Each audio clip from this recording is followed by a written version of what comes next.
Hello, everyone, and a massive welcome to this special edition Red versus Blue dual stream special. My name's Simon Linstead. I'm the host and founder of the Info-sec Live community. And today, the Info-sec Live team, joined by the founder and creator of ThreatGEN Red versus Blue, Clint Bodungen, will be taking on Gerry and the SimplyCyber channel in a Red versus Blue live battle. So without further ado, I'm going to bring on our star guest and star player today, the creator himself. Clint, how are you? Wonderful. I'm happy to be here because it's Good Friday, which means it's going to be good. And our staff is off today. I gave everybody the day off so they could watch this epic event. Excellent. And we are rightly going to rinse Gerry and win. Is that correct? You know, you would think that should So first of all, let me say, although I'm the creator of the game, I no longer write code for the game, so I don't know all the little insider tricks and all this stuff anymore. So this is more like the CEO versus Gerry kind of thing, you know, CEO versus new hire. I'm still expecting us to win.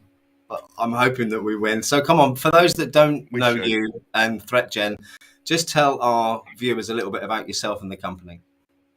Yeah, so real quick, I've got about 25 plus years in InfoSec or system security, cybersecurity, whatever acronym or word you want to give it this decade. And I've been doing industrial cybersecurity professionally, exclusively just about since about 2003.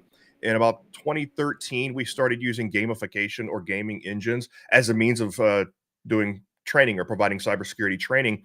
And that's kind of in 2017, we decided to do it full-time professionally. So we all left our day jobs, started ThreatGEN, started building Red versus Blue. And then it's kind of a long story how Red versus Blue was established. But long story short is that it's gamification in its truest form. It's an actual video game, a computer game that creates a cybersecurity simulation that mimics it mimics real-world cybersecurity situations and mechanics and rules and everything. That's pretty much it in a nutshell.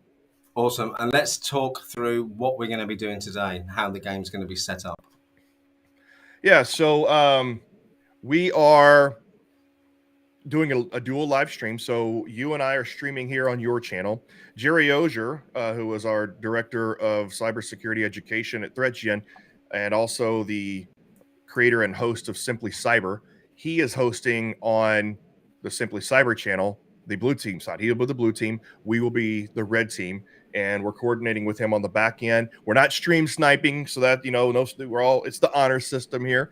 So, so as soon as we get everything set up, and by the way, he is saying that 5-1 odds that that he's going to win on SimplyCyber. So apparently there's a SimplyCyber.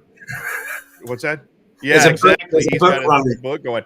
Yeah, and we apparently have some of our employees saying that their ThreatGEN employees are off, but some are still working. So I did see that's Robert, I believe, isn't it? Hey, Robert. Yeah, our head of sales and acting CFO. Yeah, he's saying he's still working. He's just doing that to make sure that I don't get mad at him or something. Of course, and I just want to point out that I've dropped the link into the chat for Gerry's stream. So if you want to jump over there, have two windows up, watch both at the same time. It can be truly interactive. Jax, nice to see you there as well. And yeah, trash talk, that is what it's all about. Clint and I were going to sing Ole, Ole, Ole as we came on, but we chickened out. So we'll save that till the end.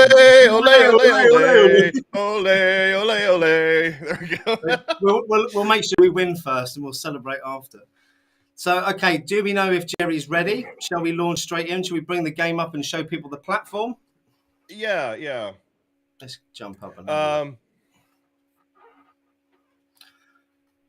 So for those of you that haven't seen this platform before, it's available to play individually against the AI. You can also play against competitors, people that you know. I will drop the link in if you want to purchase the game as an individual throughout the chat. Just to let you know that Info-sec Live do have a strategic partnership with ThreatGEN. And if you do purchase it through that link, we amazingly get a very small commission, which helps us grow the community. So just wanted to be completely transparent about that for the stream today too. Yeah, so if you can see my shirt, by the way, it says "Game Over, man." Red versus Blue. So let's just see that again. Let's see that again, Clint. Yeah, there we go. Yeah, and so that's what it's going to be. All right, so let me get this. Go ahead and set up. Asking Gerry if he's ready. So we played this last week. and we played against the AI, and we lost. Actually, Clint, didn't we? Barely. It was close. It was close. And the only reason we lost is I will tell you right now, we have a disadvantage in social engineering. We uncovered a bug and last time when you and I were playing, Simon, and there absolutely is a bug where social engineering campaigns are not registering. In that case, I'm using that as an They're excuse broken. for why we lost. Yeah. No, we're not going to lose. I have other No, I tricks up meant my last sleeve. week. All right. Last week. Oh yeah. No, I think so. So all right. So we're going into multiplayer. Jax, Internet. by the way, you said there this is 2 against 1. Jax, you know how good I am technically. Effectively, I'm a kind of handicap. So. All right. As soon as he joins. I'll drop the link. Someone's asked how do you play. I'll drop the link in the chat now, so you've got that. Have a watch of us first, and then there's the link to register. Oh, there he is. There he is. Okay. All right. We're going to. Okay, he has to start. Come on, Gerry.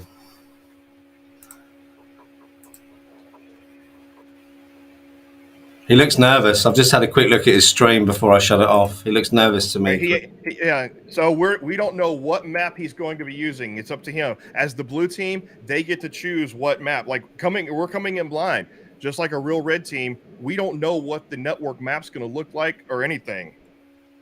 Do we know what kind of industry or anything like that at this point? It's going to be industrial. It's going to be either manufacturing, a pipeline, or a larger oil and gas facility. I mean, if he's smart, he'll choose the largest one. Yeah. So he's waiting. He's choosing right now. And yeah, I mean, honestly, if you want the stream to be, if we want to limit the time, he'll choose the smaller one, the manufacturing environment, which is a smaller environment. And yeah, him to choose. Then, okay. All right, there we go. So there's I'm not going to worry about any of that. That's just our win conditions are basically we have to destroy the ICS or disrupt his. All right, it's not our turn yet. He's working, so nothing has started yet. Let's use this opportunity then, Clint, just to give people an overview of the screen we're seeing here and what bits do what. Yeah, so I mean, this is a blank screen because we haven't discovered anything. We have the internet cloud here. The internet hasn't even showed up yet because we don't actually get to do anything or see even the setup until the turn has been passed to us. So I have my resources. I have my hacker resources, which is a combination. It's a composite score of my hardware, the number of people I have, my skill levels, and everything like that. And I can increase these with different ways. My hardware level is 1. These represent all the actions that I can do by category. I can also perform actions by going into the action tree, and I have all of my hacker actions, port scanning, everything you can think of is in here that I can possibly do, except for apparently malware campaigns are broken. And then when I find assets, and looks like we already have a problem. His timer's not ticking down. We already have a. Is there a way around that, Clint? All right, we're gonna have to back out and start over. I'm gonna make him host. No worries. Let me close the screen out for now. We may be having an issue because we're streaming. Okay, just first of all, we've never done this while also streaming. Apparently, someone's just said his screen is frozen at the moment. I'm not sure if you mean on ours or. I'm blaming that on Gerry. His computer got scared. That's what it is. Did we hack Gerry? Not yet, Jax. We're trying. It has been a technology week. And I'm going to chalk this up.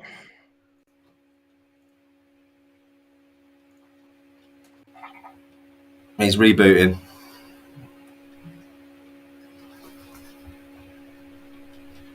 All right. So he's rebooting.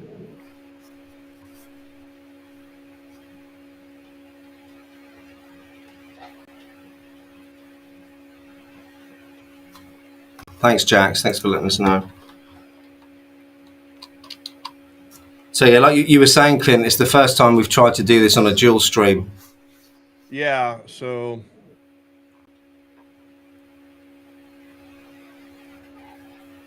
hold on. I'll use this as an opportunity to take a sip of coffee if anyone else wants to join me. There's a question All right, here. I see him now. There we go. Okay, so I'm asking him if he wants the turns at 75. Because see, you can see his game there. Yeah. And it tells me that he has the turn set at 75. Okay, Jax is telling us we need to click back on red team. But Jax, if you're watching, is 75 what we want, Clint? Okay, no, so okay, he changed it. All right, so now we'll go in. There we go. We've got a quick question in the chat as well, Clint, while we're waiting for that to load up. Do you actually put in commands, or is this a tabletop sim? It's not quite a simple answer. Yeah, there are no hard skill command line code type stuff. This is a command line. This is not a command line or code type simulation. This is more of a tabletop simulation. So it's all point and click. It's very detailed, but it's not technical, if that makes sense. Like, you have the level of detail and everything that you can do, but you don't have the. Okay, now it's my turn. Okay, so it seems to be working. So if the beta testers are listening, apparently there might be a little bug when the red team is hosting, or it may have been a streaming issue. I don't know. We'll test it. All right. First thing we have to do is we're going to do. We need to do our OSINT. So we're going to do our open source intelligence, and we're also going to do our physical recon, because I might want to go on site. I have 2 more resources that I can spend. We have 2 minutes and 30 seconds on our total time. So I'm also going to go ahead and create a malicious USB, so when I'm ready to go on site, I can start dropping them. All right, so you'll see here in our action log, well, nothing's committed yet. So we're going to do open source intelligence, physical recon, and create malicious USBs. I'm going to make a beeline to his perimeter and drop malicious USBs. And I'm going to start a spear phishing campaign directly after that. All right. Or not a campaign. Not the campaigns don't work, but I could do a direct spear phish attack. All right, we're going to end our turn. And I'm going to make sure tell my beta testers to test for that issue. So again, back to the kind of command prompt question. It's a very tactical game as well, Clint, isn't it? It's understanding the fact that you've got limited resources, learning how to allocate those, learning to win with what you've got, I suppose. Exactly. So on really both sides have limited resources.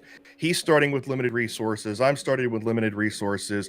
And as you see, I can't do anything. I have no resources because I'm still creating my malicious USB, still doing recon. So he starts out of the gate with an advantage of he can start doing a lot of actions immediately where I can't.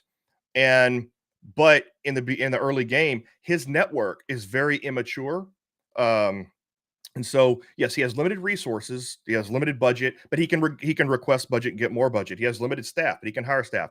Same with us. There's ways that we can gain more. We can recruit hackers. We can get more resources. And in the early game, his network security is immature. His security is very immature. And so we have the advantage. As the game goes on and as he hardens his network, it's going to get harder for me to infiltrate his network. Okay. So what resources have we got now, Clint? Well, right now we have 5 total resources, and we're waiting for never mind. I'm dumb. I was like, oh, the timer froze. The timer's supposed to freeze because it's not my turn anymore. But it'll reset back to 3 whenever he passes his turn. I feel like he's taking some time on this go. I think there's a fair amount of indecision going on the Simply Cyber channel. Well, he may be talking too, just like we were talking as well. And so, all right. So here we go. So our physical recon was completed. Our OSINT was completed, and our malicious USB was created. So I'm going to, hopefully this will work like this. So if I do a spear phishing campaign attack, okay, that takes three resources for 3 turns. I'm going to come back to that. So I'm going to make a beeline to his perimeter and drop USBs. That's the first thing I'm going to do. So I'm going to go physical because I don't think he's going to focus on physical security right off that. So I'm going to change locations, go to the perimeter. So I have my USB key is created there. So I'm going to head to the perimeter. I have 2 more resources that I can do. So I'm going to spend those resources. I'm going to research, and I'm going to go here. I'm going to research electronic social engineering to give myself a better chance at spear phishing and USB attacks. And I'll end my turn. And also, the quicker I make my, I'm going to talk fast and move fast because the quicker I make my turns, it's going to make them think that that you know what we're doing. I'm going to rush him. I'm going to rush him. So a little bit of psychological warfare going on. Oh, lovely. All right, so yeah, see, he's going to be taking his time, and I think from what someone said in the chat, he's explaining the layout. I think from the blue side, I've only ever played this as red team, but I have seen it played as blue. Don't give me any hints. Don't tell me anything about. No, I'm not. I think he's just explaining the layout and how things work from a blue team perspective. And I think again, it's another point worth mentioning for the game is that it does help you gain that understanding of the entire overall processes within an entire operation, rather than just the small bits you might have been focusing on in your career so far. Right. So we're on the perimeter. All right. So I'm going to very quickly start dropping USBs. And I can only drop 1 per turn, but I think I can use it for up to 5 turns. Let me just make sure. Yeah, see, I can't do it. Okay, so I'm going to do that. And at the same time, there's only things that I can do while I'm on site. So I'm going to go ahead and do a Wi-Fi scan as well. So that's available to me for the next time I come back on site. And I think I can also go ahead and because you can drop USBs anywhere. So I'm going to go ahead and also see if I can move location. I'm going to move to inside his plant. And I'm going to use physical as opposed to social engineering because I think he's probably starting now to think about working on his social engineering defense. So he's probably got user training going. I don't know. So I'm going to try physical entry. Oh, wait, it takes more. I only have 1 resource. All right, I can do with that. I can probably do something simple like just research weak passwords. Yeah, no, it's 2 costs. Does anything take 1? I don't think it does. I don't think I can do it. I don't think there's a single thing I can do with 1 resource. Can I? Yeah, I can't. I'm remote, so I can't even scan. All right, I just end my turn. We'll see what happens there. So I'll start dropping these USBs. What's going on? So I'm dropping the USB, moving on site. No, I'm not moving yet. So doing a Wi-Fi scan, dropping a USB. Those should happen immediately. And then researching electronic social engineering to help me on site. So yeah, I'm definitely taking the physical route first because very few people ever focus on physical first, and it's expensive too to start putting up your video surveillance and all that. So now I can tell you in this latest update, we did beef up physical security. It's a little harder just to make a beeline straight inside. It's harder to get inside. It's easier to get caught. So, well, we've got someone informing in our community. Yeah, please don't tell anyone what's going on. Because it's going to ruin the game if you do. Yeah, who's doing that? They should be banned from our chat if they're going to do that. I was also going to say, if you do have any questions throughout, I'm a bit of a spare part in this game today, so I will keep an eye on the chat and bring them in as and when I can. And I noticed that we had one from Ramadan. Does compromise Active Directory also increase the probability of successful spear phishing attack? Good question.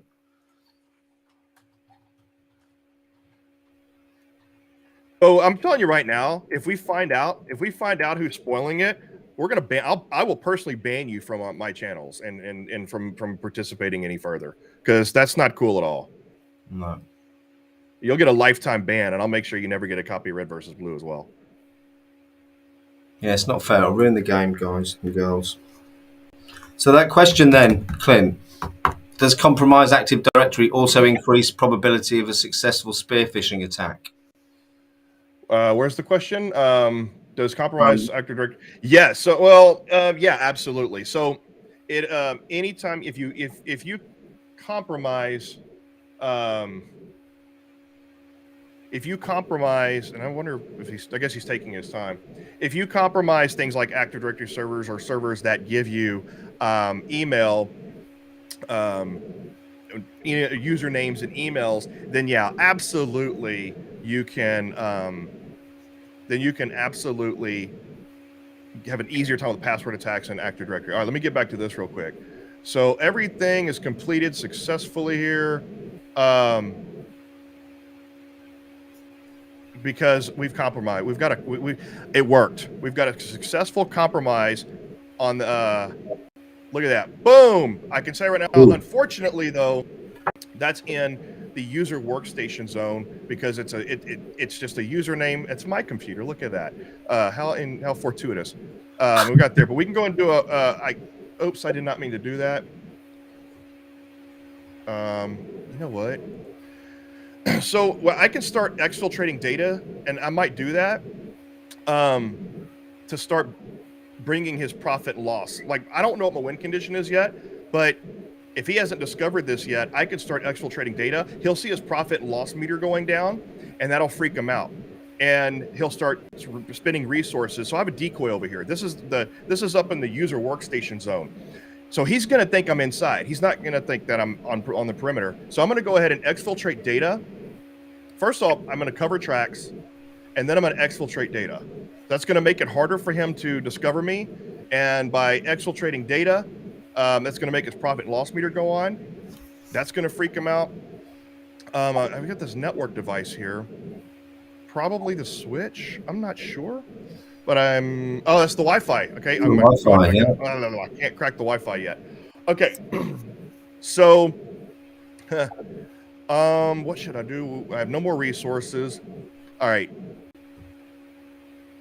All right. We're not kicked out off perimeter yet, and I can't move. So, what did I do? Covered your tracks. Yeah, okay, since I got that, man, that worked quick. I got a USB drop fast. All right, go ahead and end my turn. Spent my turns covering my tracks, and it's going to take, one turn to cover my tracks, one turn to exfiltrate data. So that should immediately start making his profit and loss meter go down. And then I could start to move further into his perimeter until I get caught. I'm going to move as far as I can inside his perimeter. Once I get caught, and I'll keep dropping USBs. Once I get caught, then, and of course, there's a high likelihood now that we're going to get caught on site because we had an informer telling him that we're dropping USBs. So he's probably beefing up physical security now. And I suppose the way we should look at it, Clint, is that could actually happen in the real world, couldn't it?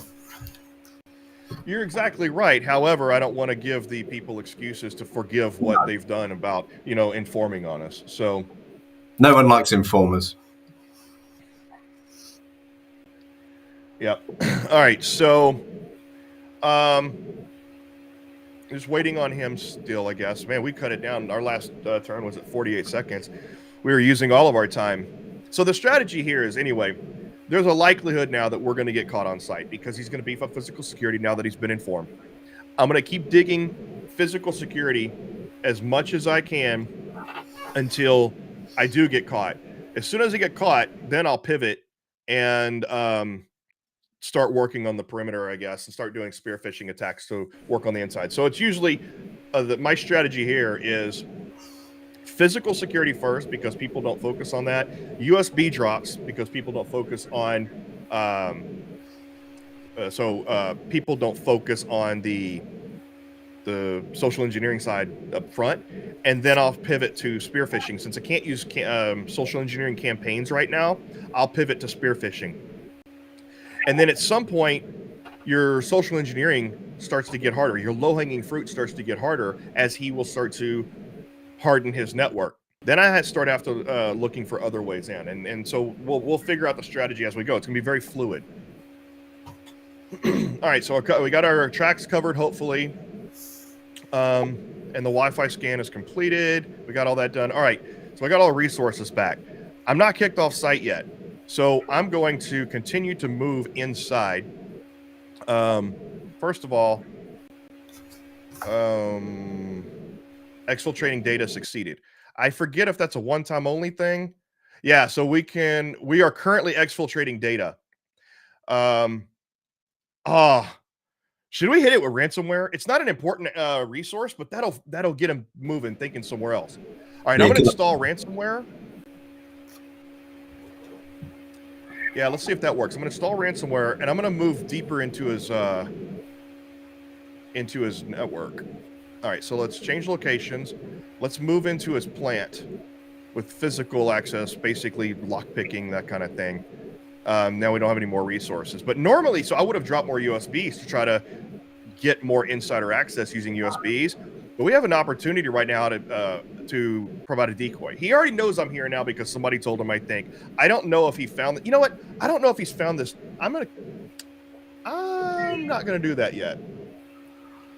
I'm not going to alert the fact that there's malware on there because he may not have found this computer yet. I may still be hidden. And that was a rookie mistake. It doesn't make much sense for me to cover my tracks if then I'm going to infect it with malware and let him know that I'm there. So there's a good question here, Clint, actually. Wouldn't endpoint security prevent USB? Yeah. No. Well, in this game, you have to have specific USB protection. Okay. I'm going to install disruptive malware to further increase his profit and loss going down. This is a red herring. Or a red computer, but this is a decoy. I'm gonna have his profit and loss is gonna be going down. So he's like, oh, I must be infected somewhere, and then that's a decoy. And then at some point, you know, while he's focusing on this decoy, I'm working on getting further inside on physical.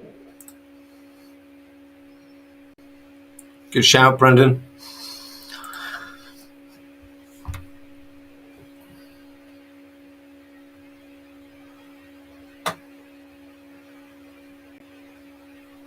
But he wonders what's going on now. Yeah, see, I don't know if he's detected this guy here yet, but since I've already exfiltrated data, which increases his profit and loss meter going down. All right, look, I have, so ninja-like, you successfully entered the plant using physical intrusion techniques, but hurry before you get caught, I know. And then we have this, we always have the flavor text down here, quotes from movies and stuff like that. All right, so we're inside the plant. So at this point, and I have all 5, I'm going to do insider recon. Insider recon will help me find computers in there. I can also, you know what I can also do is drop plant a rogue device, which gives me access later. So I'm gonna go ahead and plant that rogue device. That's important because as long as I have internet connectivity to his network and I have a rogue device planted, I have an insider, I have a way in.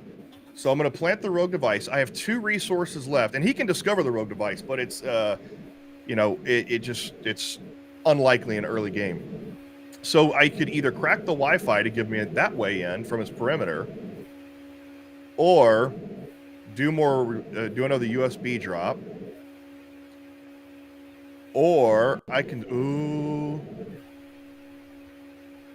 and I'm gonna search for HMIs. If I find an HMI and get access to an HMI, it's game over. All right, I'm gonna do that. I'm gonna drop a USB. Boom, look at that. All right, so planning a rogue device to give me remote access in case I get kicked out off site.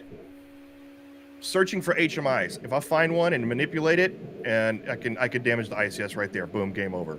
If I don't get kicked out first. And malicious USB drop. So to see if I can get another compromised host. All right. It's getting good. It's getting good here because he's getting good. We got multiple. We've got people engaged. I just want to get these questions in quickly, Clint, because we're going through this so fast. So, how are rogue devices detected in the game? Asset management? Question mark. What is the counter from InfoSec Brett? So Brett, you're asking because you play the game and you stream the game. So, what was the question again? Rogue devices are detected. Yeah. So you can detect rogue devices through your SIM once you have SIMs installed, endpoint protect, or so network. Your IDS can detect rogue devices. Your SIM can detect IDSs. I think if you do a vulnerability, and so Brendan came back. So he told Gerry to move to the red team. Thanks, Brendan. And the count. I'll have to get. Hey, Brett. Look, here we go. I got arrested last week in this game, Clint. Yeah. But that's okay because, well, let's see what all that worked. All right, so I got arrested, and we knew that was going to happen. But okay, so we had failures here. So we got arrested before we dropped the USB, before we searched for. Okay, so that's right. So now what we're going to do is we're going to pivot. We still got this. He doesn't know we have this. Apparently, he's freaking out. So here's what we're going to do. Oh, I forgot I got that little bug there.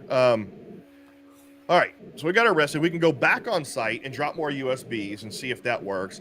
But he apparently is already, he's wise to the physical stuff. I was hoping to get find that USB and find that HMI before we had a chance. But Brett, hit me up on Discord and I can talk to you about a lot of the mechanics there. So instead, all right, we're going to do a spear phishing attack now. So that's one thing. Wait, we're in jail. We can't do crap. How many turns do we need for that? I think for 5 turns. I think we lose 3 resources for 5 turns. And let's pivot from inside here. All right, so what we're going to do is, since we have limited resources right now, we're getting arrested, our leader's in jail, we're going to do a host scan. We're going to pivot. We're going to pivot from here and do a host scan. So we're pivoting and doing an inside host scan. And then we're also exfiltrating data, and we have destructive malware installed on that system as well. If you look here, the destructive malware, it got installed. So he's got his profit and loss going down. More than likely, I'd be willing to bet he's right now trying to figure out why his profit and loss is going down. So we're just going to start hitting a bunch of stuff with destructive malware at this point. So we're scanned from the internet, doing a host scan. All right. So we're pivoting, going to compromise more machines, and going to continue. So right now, I'm thinking it's possible if he's not discovering me, then he's not gathering threat intelligence. He just got some threat intelligence on me from being arrested. So we have to stay extremely stealthy now. And I'm thinking our primary goal is going to be making our way. We're going to slowly make our way to the ICS and try to damage the ICS from the inside. But in the meantime, we're going to infect machines with destructive malware to reduce his profit and loss as a secondary win condition. That's a good point, Brett. Too bad you don't have the option to get a bunch of decoy people, flash mob, to get the blue team to focus on physical and allow for better technical attacks. Oh yeah, a bunch of activist protesters outside throwing rocks and stuff. Yeah, that would be cool. Now, I mean, of course, every day in London you're talking about, Brett, at the moment. It's the UK on a Saturday. Of course, for that matter, I mean, you could just have some rogue actor, run up to the side of the building with an RPG and launch a grenade into the side of the control room or something too. So I feel like we're combining the game we're playing in this room and the game my 13-year-old's playing 2 bedrooms down. Yeah, Call of Duty or something, or Well, I suppose I should do a quick shout out to Elon Musk and Starlink for enabling me to stream this whilst he refuses to get off his game in the other room, because it is a fair achievement living in a rural location as we do. Oh, are you on Starlink? Yeah, we've had it for about 9 months now. and Wow. it's been really, really, really good. I have a few issues only because of placement. We've got a thatched roof on the house, so you can't put it on top of the house. So I've got it on top of a shed, which means it does get a partial obstruction every 43rd minute. So it could be in about 6 minutes I might disappear for 5 seconds. If I do, you'll know why. But other than that, it's been absolutely fantastic. Yeah, it's expensive monthly. The initial setup was quite cheap, but it does cost a fair amount each month for broadband. That's cool.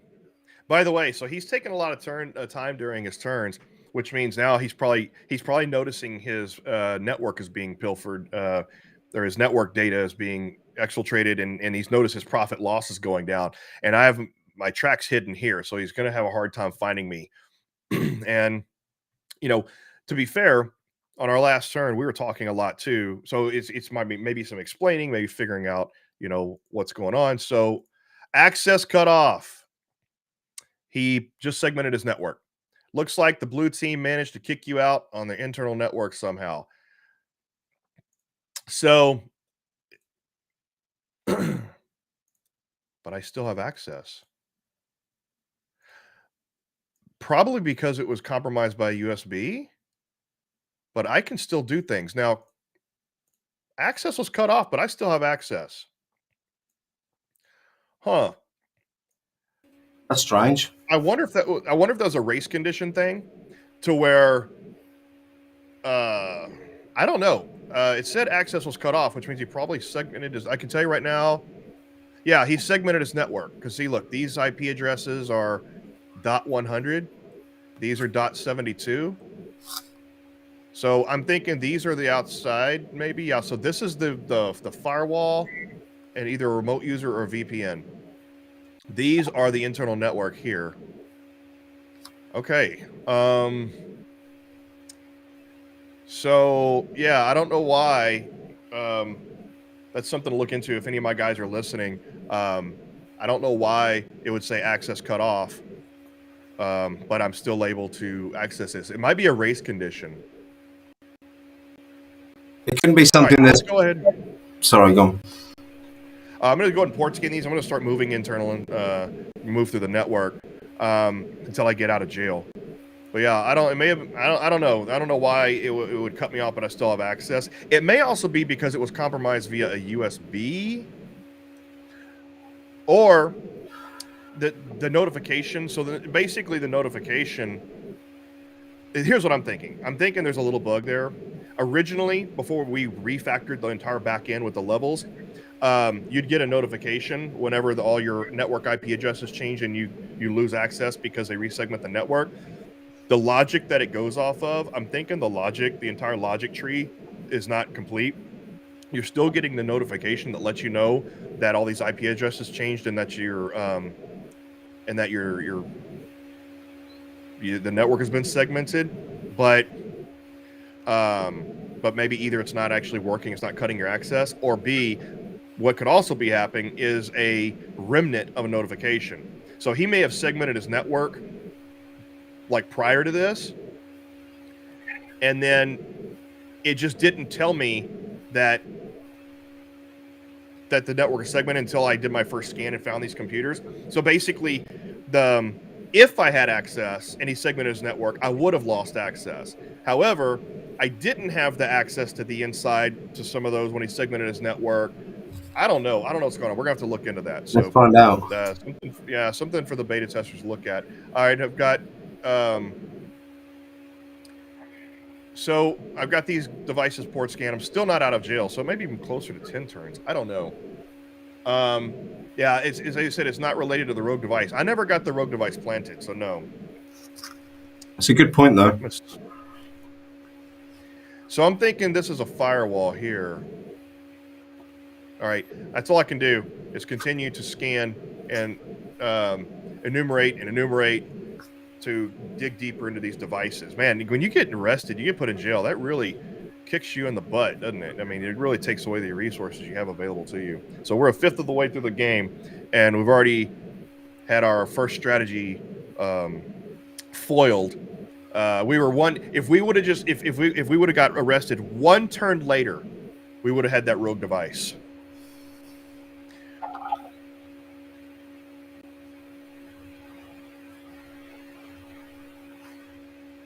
Okay.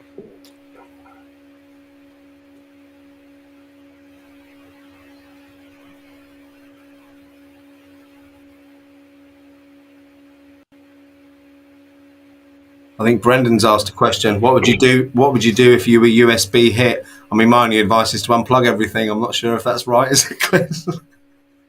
I mean, it's incident response is normal, right? I mean, if you got hit with if you got hit with the USB in real world, it doesn't matter how you get compromised, other than trying to find root cause analysis and things like that. If you're compromised, and you deal with it no matter what, in the same ways that you would in any other way. So, what's going on here? All right. But in the game, it's the same thing, right? I mean, he doesn't know I'm compromised here, I don't think, because he hasn't done anything to this computer. I hid my tracks, right? So,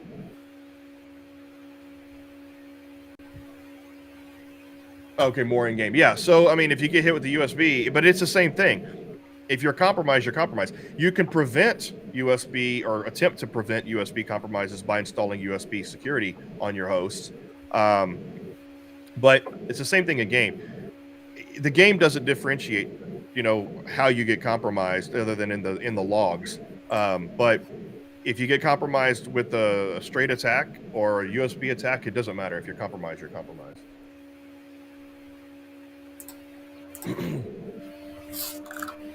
Yeah, I'm seeing that too. So you're supposed to have to be able to research persistence to cover your tracks, and that's not the case, and I don't know why. This latest update might have introduced a couple bugs that we have to fix this week. All right.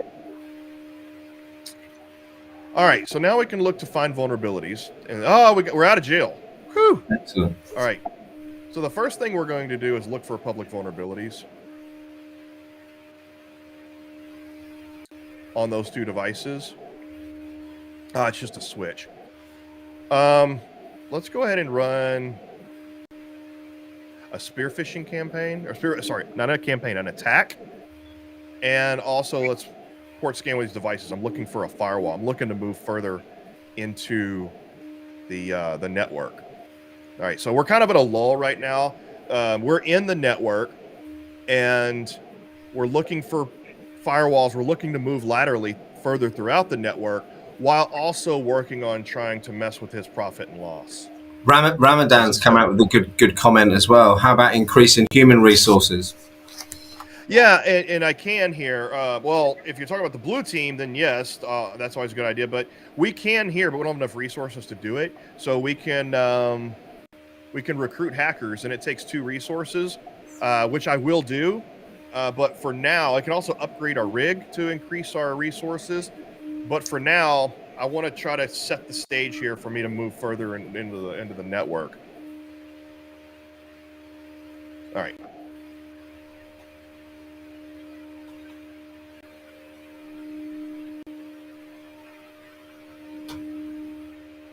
Yeah, we have a combination of people on YouTube and on LinkedIn here, and I think most of the people are chatting in.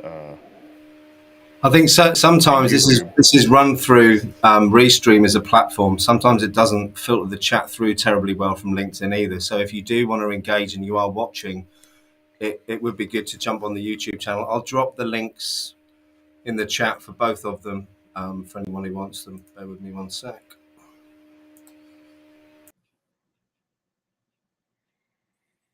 All right. Well,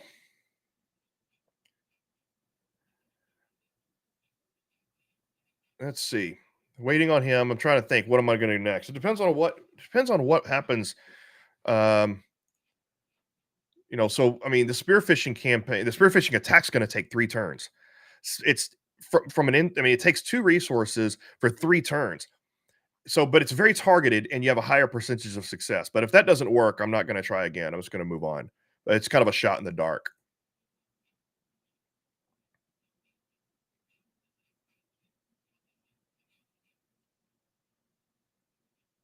All right, there.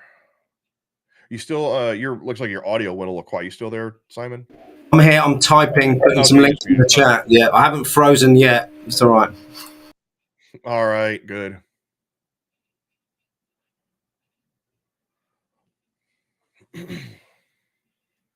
So I'm curious, how many people are watching both streams simultaneously?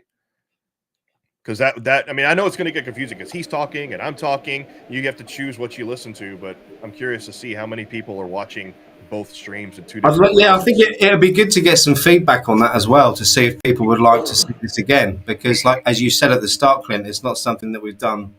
I certainly haven't done But yeah, before. this is the You first guys time have. ever. I mean, this is the first time I figured that some people, yeah, I figured I bet Jess has to be. I know Jess is.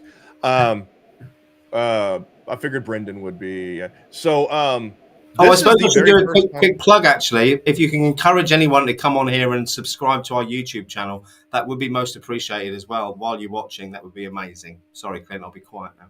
Nope. Let's see. All right, what we got here? New vulnerabilities found. All right, so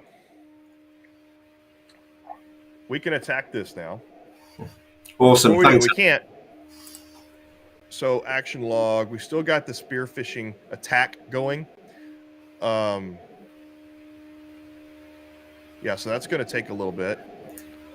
In the meantime, we can do some more work here. So one of the things I'm going to do is I'm going to prepare a covert attack so that he doesn't see me attacking. So, prepare a covert attack is how you. So, my fault.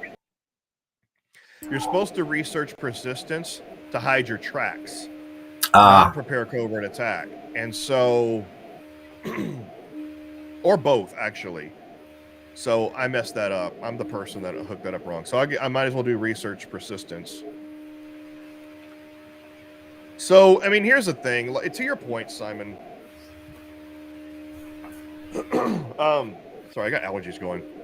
So my strategy's been thwarted by number one.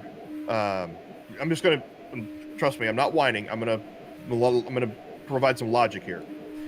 It's possible that my initial physical attack has been thwarted with a whistleblower, and it's possible that some of my there's some things that I can't do. Like I can't do a campaign because there's a bug right now that we are fixing. We'll fix next week. I had there's another little bug that I caused about I can cover my tracks, but I can't research persistence, so it gave me a misconception. So there's some things that are happening that are messing up my strategy. Okay, and that's okay, because while I don't want to make it okay for whistleblowers to go and tell him what I'm doing, all these other things, even though they're bugs in the game, hey, stuff happens. That's real life. I mean, it's exactly like real life cybersecurity, right? I'm trying to get things done. I'm trying to work. Either Jerry's on the blue team, I'm over the red team. There's some slight bugs in the game right now that are providing a little bit of difficulty, but the same stuff happens in real life. You're going to have things that happen that you don't anticipate. And so while, again, I'm not making excuses for my bugs, I'm not saying it's okay for us to have bugs. This is probably one of the very few games that's out there that you could say, you know what? Some bugs in the game actually make the game more realistic in terms of the frustrations. Well, it's ironic, isn't it? Because we had a question actually from Bob saying, "How close to real world is ThreatGEN?" Well, I think Clint partially answered it there. Do you want to cover that off in a bit more detail? Yeah, procedurally, I mean, look, everybody that has worked on developing this game, we've got more. Each of us have more than 10 years of cybersecurity experience. I have more than 25 years of cybersecurity experience. For what it's worth, Aaron and I, the primary developers of this game, were authors of the book "Hacking Exposed Industrial Control Systems." And we've been game developers for about 9 years. So we've tried to make this game as hold on. I can't do anything. Watch this. I'm just going to swip it right over here. Rush, Jerry, rush, hurry. Oh, yeah, I've already turned over my time. Either that or he's saying, he's saying, I'm out of resources. Anyway, so we've really tried to make this game as realistic as possible from a procedural perspective. Obviously, there's no command line stuff, there's no writing code. And we've tried as much as possible to make all the correlative rules and mechanics on the back end work like real life. And it's ongoing, right? I mean, this game started, we developed the alpha version of this game in 8 weeks and had it ready for a conference to do a red versus blue competition. And I mean, that's extremely fast, especially for amateur game developers. And over time, we've been listening to the community, listening to the feedback, and adding features, adding features. So the development cycle is like somewhat like software engineering and somewhat like game engineering. And by the way, he still hasn't found this thing. So his profit and loss meter is going down. It has to be. Okay, I got 3 resources back. So anyway, it will continue to get more realistic, and it's going to be realistic from a high level procedural strategic perspective. As you can see, it's all point and click. But I mean, you can see, look at all the different things we can do from a red team perspective. It's very detailed, just not technical, and we think it's very realistic. But I'll let my community be the Let me judge. give you a point of view from someone who isn't an expert. Though I tried to come in as a penetration tester 2 years ago with a very narrow understanding of cybersecurity as a field in general. And the one thing this game has done for me and my 16-year-old son is really give us a great overview of how both sides operate. And I think it then helps once, if you've been playing around on things like Nmap and Wireshark, you then start to relate the tools that you've used to the parts of the process that you're actually involved in. And there's another question in here. Let me see if I can find it. Is there a tutorial to learn the system? Does it cross over to real Yes. world? I mean, I think we've covered off the real world crossover part, but there is a good tutorial. Is that on the main website or is that on YouTube? Where is that, Clint? And I'll find the So link. there's not a tutorial. So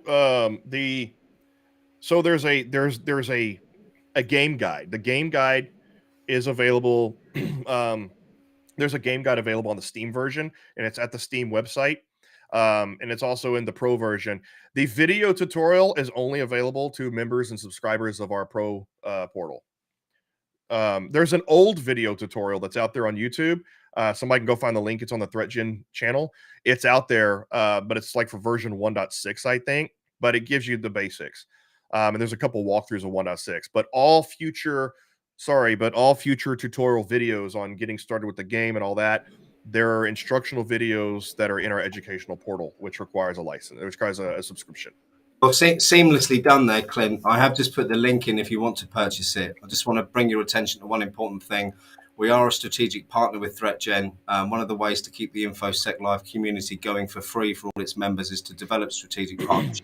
And we do receive a very small commission if you purchase off that link. So if you are going to buy and you are a member of the community, please use the link that I've just dropped in. Thank you. So we are kind of we're boxed in to this one little network here, which appears to be a user network. So it's probably not close to his ICS network. And there's not a lot of critical systems. So his profit meter is not going down very fast. But this thing's hidden away in the corner. He's not finding it. So at least I have a foothold. I'm going to continue to try to move laterally, but I'm moving it slowly so he doesn't detect me. And so I have to wait until persistence is done researching. So I got 2 more turns. In the meantime, I'm continuing to enumerate. These are out of my reach. These are in a different network. But I guess I could because they're internet facing. But I'm not worried about those right now. Since I already have a foothold here, I'm moving laterally here.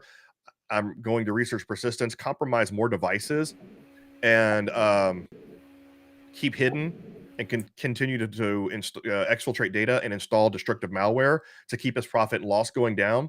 That'll keep him distracted, and that's my secondary win condition. That'll keep him distracted while I move into further into his network, trying to gain access to the industrial control systems. At this point, he probably has video surveillance installed and electronic countermeasures because he knows I made a beeline for the physical, and I was arrested there, which validated his concerns. So physical's probably out for now. So I have to continue to work on other means. He's probably also beefed up his electronic social engineering capabilities. All right, so We have one more turn before our research, our persistence is done. One more turn before our Stack Overflow's research is done. I do have one resource. There's something really weird going on here. I'm not finding a firewall in this network that I'm in. I need to do another host scan from this computer to see if I can find the firewall in here, so I can hopefully hack the firewall and then pivot my way out of this network. But next turn, I should be able to start attacking these devices and start to increase the amount of damage I'm doing to his profit and loss. Brendan asked, how much is the game? I believe for individuals, it's $19.99 $1 million. Sorry. So right now, the game is actually it's $20 a month for individual users. There is a pricing page on our website, but what I want to do is, if for individuals though, use the link that Simon is posting there. It's $20 per month, or I think there's a one flat fee for I think $199 for paid 1 year. There's also the option to get lifetime membership for $9.95, one-time purchase, lifetime membership, all the premium editions, and then yeah. But I would prefer you just give me $1 million. Yeah, or just click the link, if that's more affordable. I'm just finding the link. I'm trying to do two things at once, which I'm clearly not really good at. I don't see it in the details. It's now coming in, Chris. I've got lots of links because there's so many different versions, but this link here is for the individuals, not for the corporate versions, which are obviously more expensive. So there we go. All right. What's going on here? Why am I zoomed in or zoomed out? My Zoom window's not working. I have some sort of hold on. Oh, there we go. Okay. I see what happens. Okay. All right. That was user error. All the resources. Yeah, it was. All right. Host scan failed. This is really weird.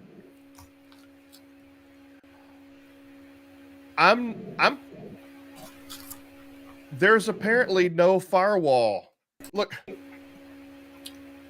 I can't believe that. So I have access to this thing, but I can't host scan and find the firewall. I've host scanned and it's failing, so I'm not finding the firewall here. Do we need to go back and scan the whole environment again? No, it looks like there was an oddity that happened when I got my access cut off. I have to go back in through the firewall and all that stuff now. You know what I'm going to do? There's a good question from Brendan. Do you take Bitcoin, Clint? Personally, yes. From the company, no. For the $1 million, that's a yes. For the regular subscriptions, only if you convert it into dollars and make your purchase that way, I think is the answer. All right, just real quick. All right, I have a pivot here. I'm going to switch tactics. Okay, since I can't move further, apparently when I had my access cut off, I still have access to this host, but I don't have the access to a firewall anywhere. This feels like my OSCP exam all over again. Yeah. So, okay, here's what I'm going to do. I'm going to research. Now that I have persistence research, I'm going to move stealth. I got to move quickly. I have very little time. Okay. I'm going to prepare covert attack. All right. So I can stealthily attack this computer and then hack it and install destructive malware in order to continue his profit loss burn. In the meantime, I'm going to port scan these external devices. One's probably a VPN, and I think one's probably a, I don't know. Anyway, I'm going to scan those devices and start performing recon on those devices and then his firewall. I'm going to do another decoy. I'm not, because we're not even halfway through the game. So I'm going to find his external firewall, and I'm not even going to, and he may have it all patched up, which means I may have to find 0 days. But I'm not even going to try to take control of his firewall. I'm going to denial of service his firewall. I'm going to take his network completely offline. I'm going to continue to knock his firewall offline. Every time he fixes it, I'm going to knock it offline. So that way his entire network is offline, his profit and loss is going down, and he's trying to fix that, and I'm going to scurry around to the back door physically and go back to physical attacks. Love it. And he forced me to do this because I guess when I got kicked out, since I no longer have I can work internally in here, but I can't get a firewall.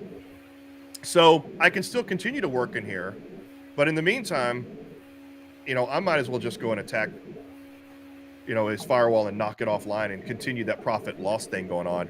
And especially the problem is every single time he sees a denial of service attack, his threat intelligence score goes up. So you have a limited amount of time and limited ability to be visible before you get caught.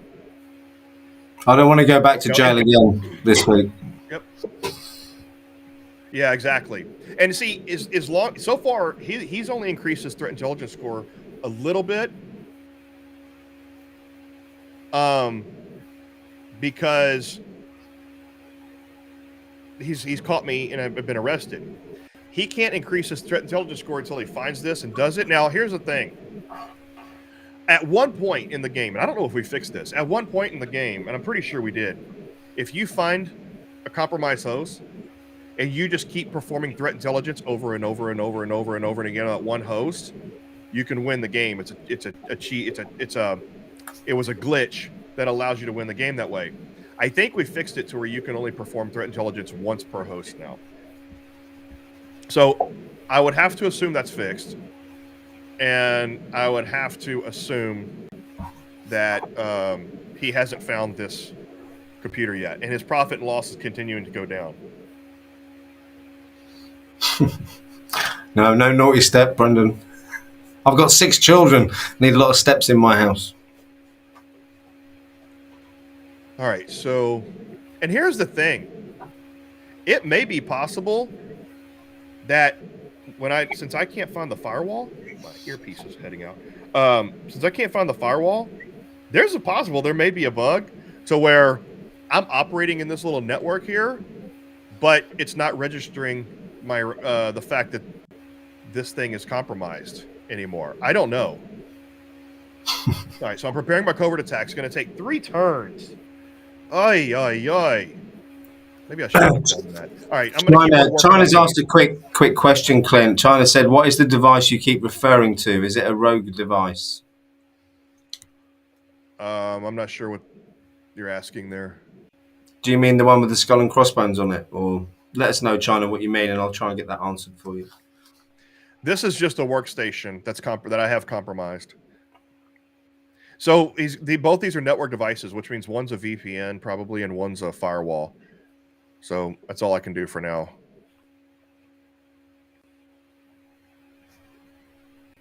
And we noticed in the game last time we were playing, talking about the real life aspect of it, is we discovered a couple of laptops, and sometimes they disappear and reappear as they would in a real environment. I haven't done any new host scans from the internet, so I don't know if I haven't picked up any remote devices yet or remote laptops.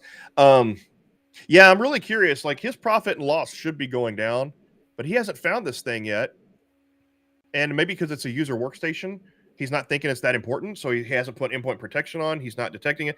And I've got my tracks covered.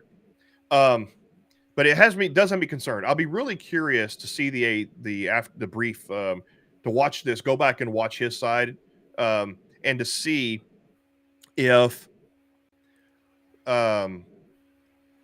this is being registered as compromised or if his profit and loss is going down. His profit and loss should be continuing to go down because this thing is it's got destructive malware on it, and until he fixes that destructive malware, his profit and loss is gonna continue. But what if he isn't aware of the profit and loss? There's a comment there from Brendan. Would he be aware of it in the game? Does it make you aware, or do you have to look? His meter would be going down. If his meter is not going down, then the profit and loss is not registering, which means something about me getting kicked out, like maybe this attack's not registering anymore or something. I don't know. But if his meter's not going down, then that means this whole strategy is not even working due to some glitch.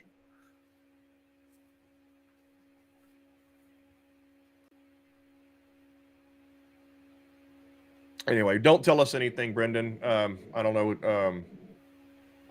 So let's see what happens next. Yeah, the profit and loss may not be going down at all. This may be just a complete. Let's have a look. Oh, there's my firewall. Okay. There's my firewall. That I was. Oh, it was registering the wrong IP address because it was showing me the IP address. It was showing me the IP address of the other network as opposed to the one on my network. Right. Boy, I'm making some. Yeah, I'm kind of angry now that if this profit and loss is not working because of some cutoff access or something.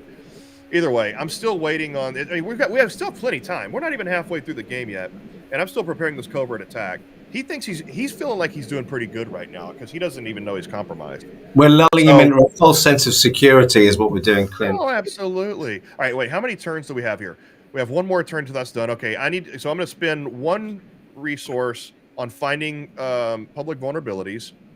I have one more resource that I can spend on, and then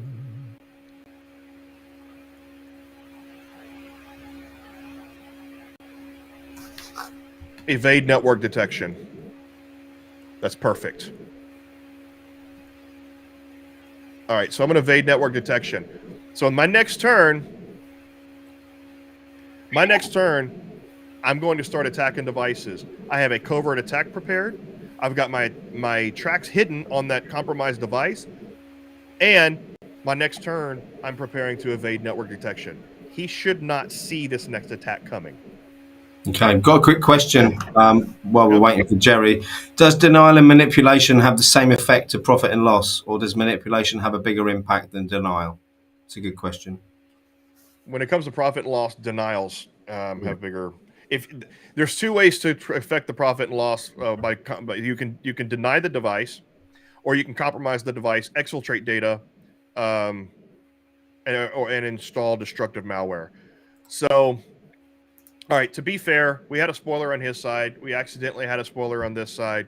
So his profit and loss meter is not going down, which means that this sustained effort, of having destructive malware on the system is not working. Yeah, and I can't do anything further than so. Now, what I can do real quick is install malware on next turn. I can install the malware and then activate ransomware and just start hitting with ransomware everywhere. So I can compromise a bunch of hosts stealthily, install malware, and just start activating malware on all the hosts. Okay. I can do that too. Oh, we're ready. All right. Nice work when it comes to I successfully created a backdoor. All right. Now, do I pop the firewall or do I start installing? Okay, I can pop this firewall and start moving laterally. I can pop this firewall, deny his entire network. I can start installing malware. How long does it take to install the malware? It takes 2 turns. Wait, do I already have a malware installed here? Or ransomware, I mean, install ransomware. Well, I might as well go ahead and attack something. What do I want to attack?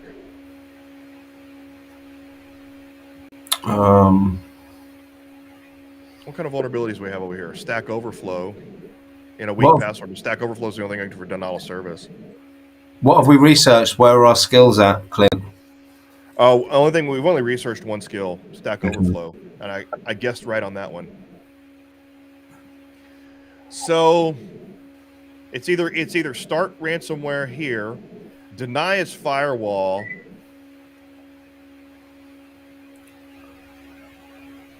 keep popping his firewall. I'm gonna have to find a 0-day. I mean, it's expensive to find a 0-day. Like if we go here, we might be able to find with some fuzzing, but it's 5 resources for 3 turns.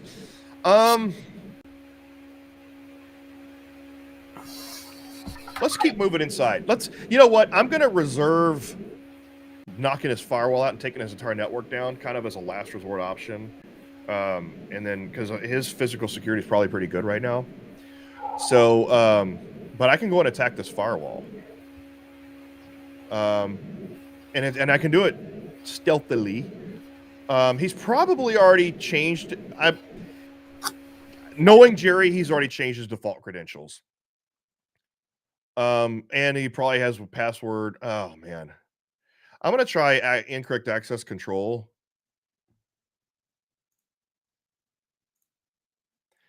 Not feeling good about it because we don't have that researched. And I mean, he's not going to detect the attack most likely. I think you're right. I mean, it helps that we know Gerry and we know the things that he's more than likely would have covered off. I've done my research on my target, right? I've done my recon. And Brendan makes a good point. What's going to time up the most? I think installing a bunch of malware and I think hitting all these things with ransomware is going to time up the most. I can tell you, installing ransomware sometimes, if he has installing ransomware, it can be difficult midway through the game, and we're nearing midway through the game, so.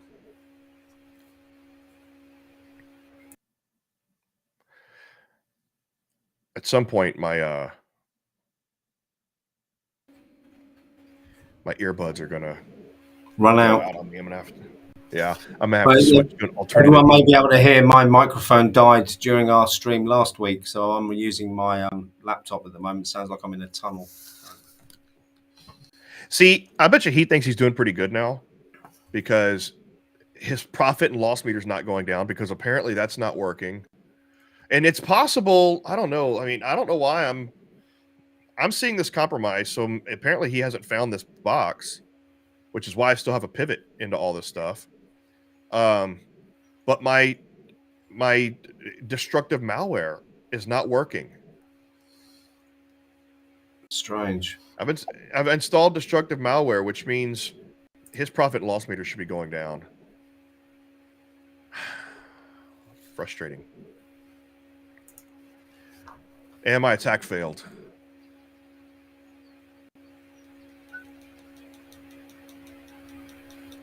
All right.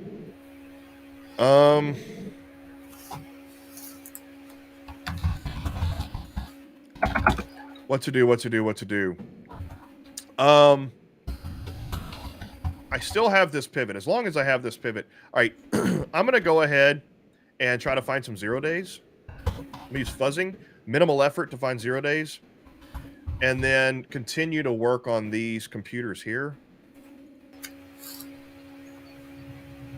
No honeypots in this game yet. And I still have a missing. We have a collider. We have a messed up collider somewhere that's causing a blockage. That's just something I noticed. See, my mouse goes here, and there's nothing. There's something in here that's still causing a little bit of a collider issue. But as long as you can access it, it doesn't matter. All right, we have 1 point we can use.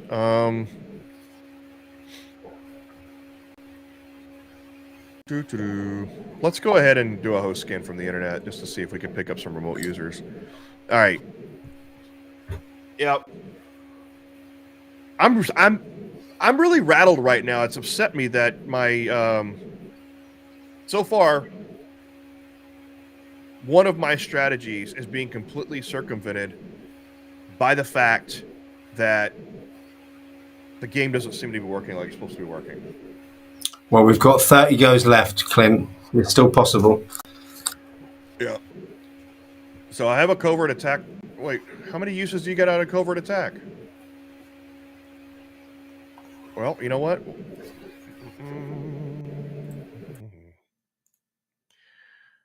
On the next manipulation attack, which we did, it did not get rid of our covert attack.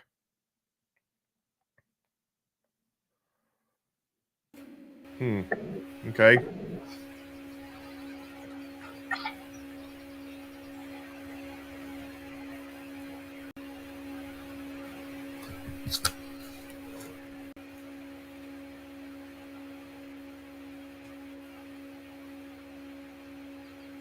Am I right in thinking then that because we've been arrested on the perimeter once already, that we can't try changing locations now? Is that too risky? We can, but I know that it's going to be difficult now. Yeah.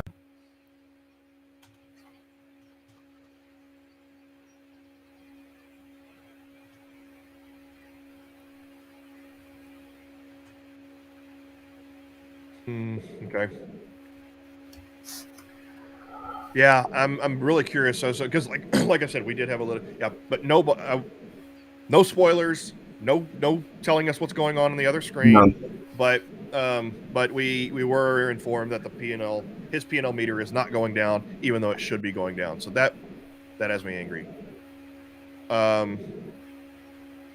Again, it's as the developer of the game, I know that you're never going to have a perfect game. You're always going to have glitches and bugs, and you're always chasing them. Even the most professional games have glitches and bugs, and we fix them as diligently and as quickly as we can. However, in the spirit of the game, I can't be disappointed because get used as the Dread Pirate Roberts would say, get used to disappointment. I think the other thing is glitches in real life as well. It's not just games that it happens, Clint.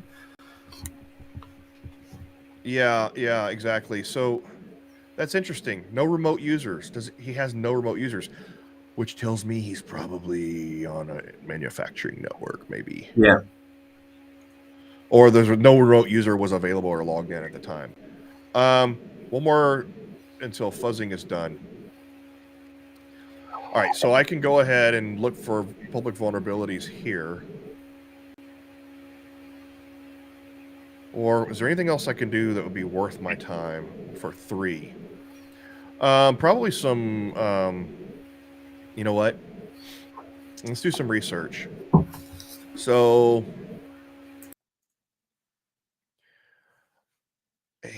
Stack Overflow. What's on here?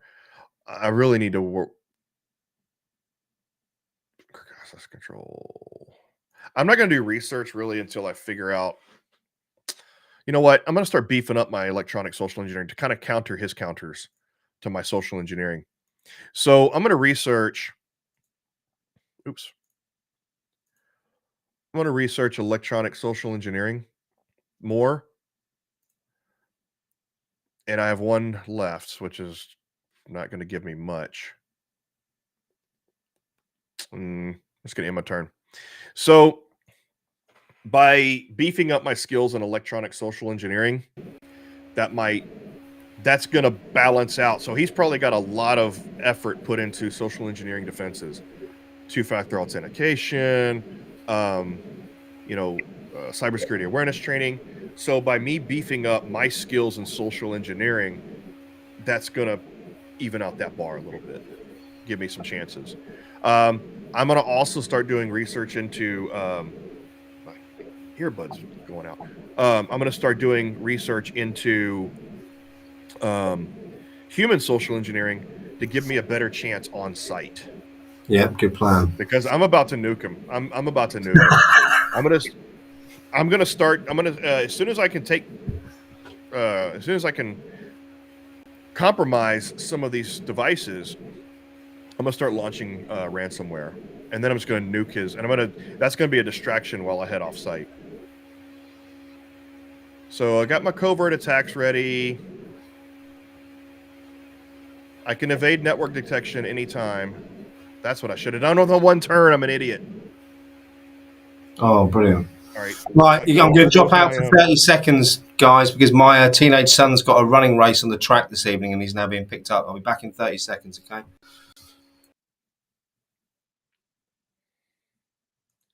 All right, so we're going to see what kind of vulnerabilities we found. Any 0 days on this firewall? We got 2 0 days on that firewall. We have 1 0 format string errors. Looks like I need to research format string errors. Integer overflow. That's a remote user. There's the remote user. Integer overflow. Okay, integer overflow. Format string.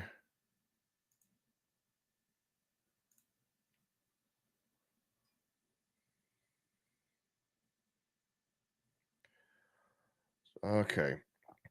So it looks like format string error. We're going to research format string errors and prepare a covert attack.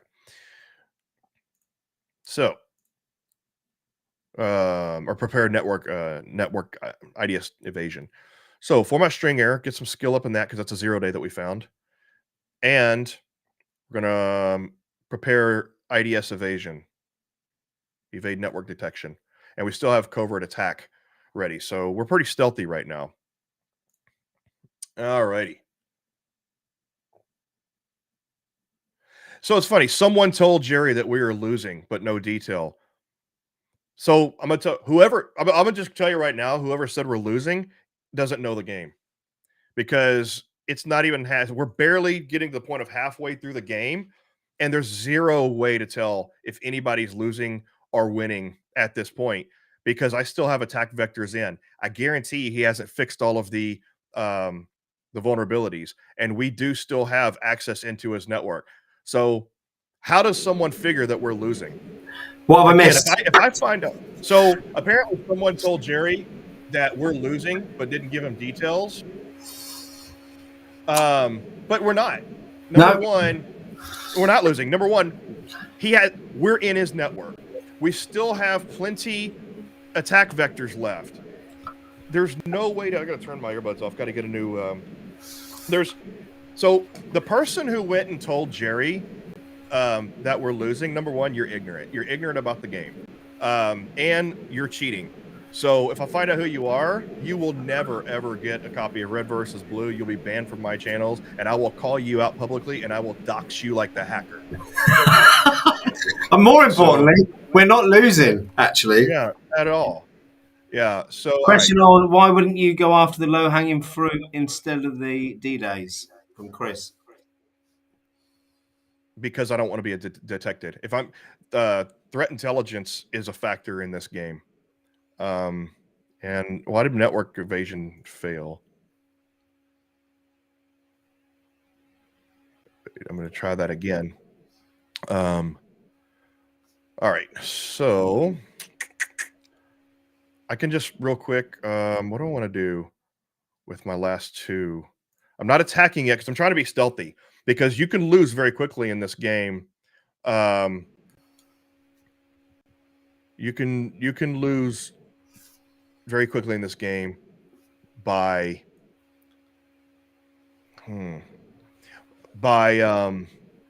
being too noisy and getting caught.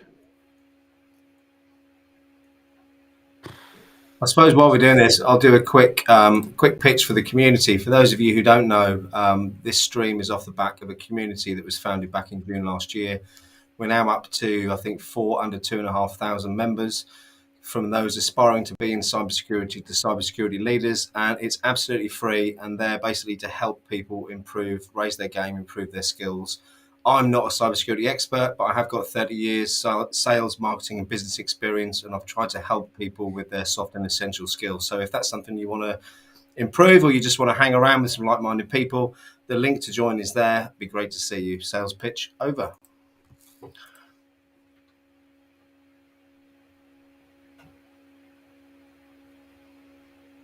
How's it going, Clint? Well, I'm just looking.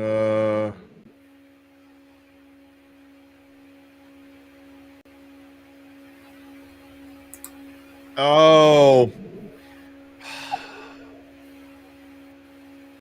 So I was just informed by my dev team that somebody fat-fingered the calculation and the profit and loss penalties. It's a positive calculation instead of a negative. Right, got you. My entire strategy of doing a profit and loss victory is null and void. So because of a bug, I wasn't able to do social engineering campaigns. Because of a bug, profit and loss calculations are not working. So two of my major strategies are off the table now. But we did say this was like real life, Clint. That's why I'm frustrated. I'm frustrated at I'm a little frustrated right now at the QA team and my dev team. Well, I think we can still win, and these things happen, Clint. We can't avoid that. And with anything as complex as this technology that you've put together, you're going to get bugs and glitches. All right. Did at least? Yeah, we can't. Installing ransomware is failing. I agree, Jess. Doesn't make it more realistic. I mean, the frustration I'm seeing with Clint now brings me back to me sitting my OSCP exam a couple of years back. Guys, okay. It's going to take too long to try to get ransomware installed on all these things. We're midway through the game. I'm going to go nuclear option because I'm plagued by bugs. And yeah, you're right, Jess.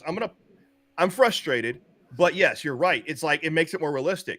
Like as if I'm trying to I'm a hacker and I'm trying to create ransomware and it's not working, or something I'm doing, my malware that I wanted to install on this machine. Now, for our players and our customers, it's frustrating because now we got bugs to fix, like for next week.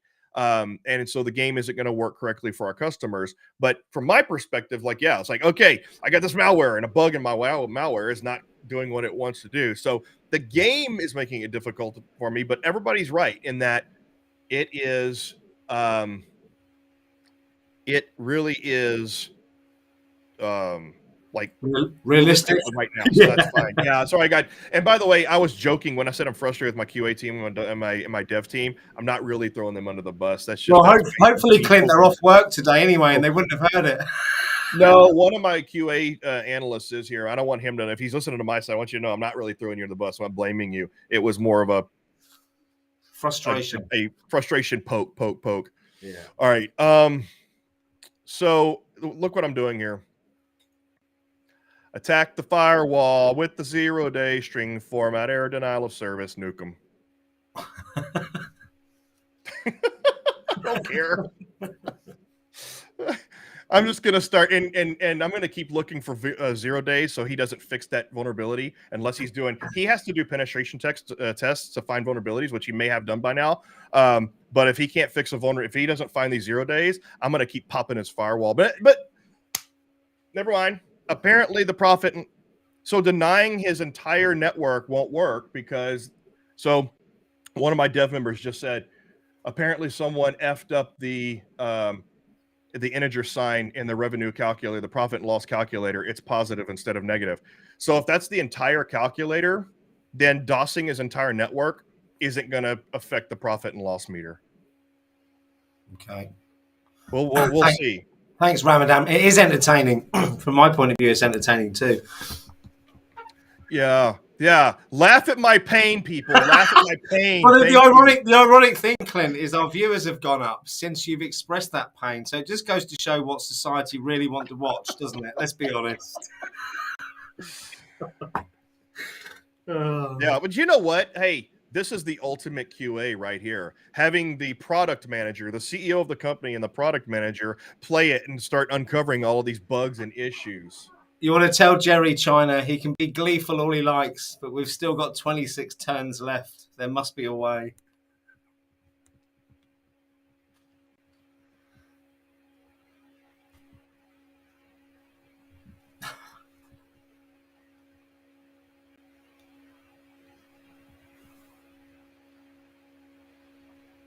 Okay, let's see.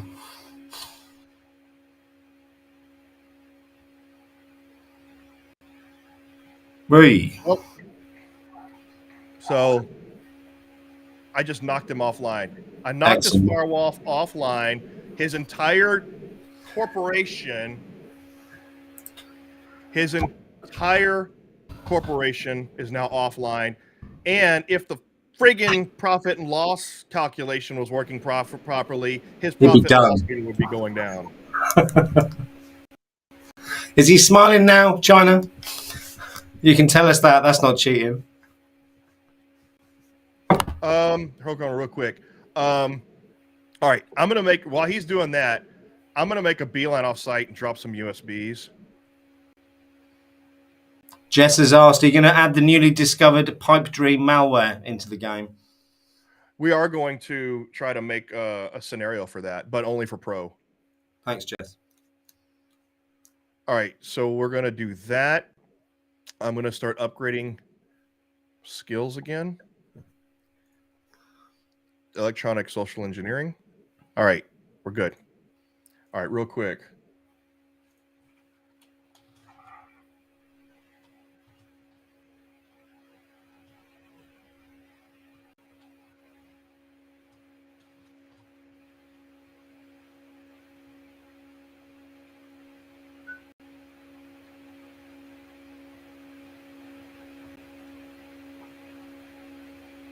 I'm talking to my devs right now.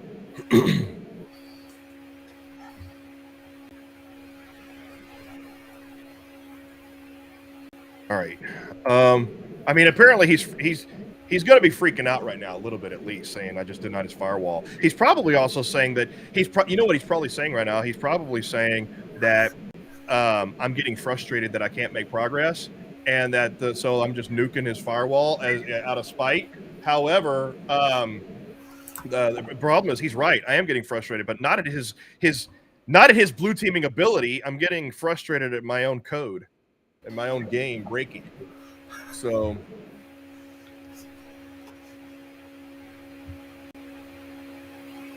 you can tell him, Brendan, changing the music's not going to help, I don't think.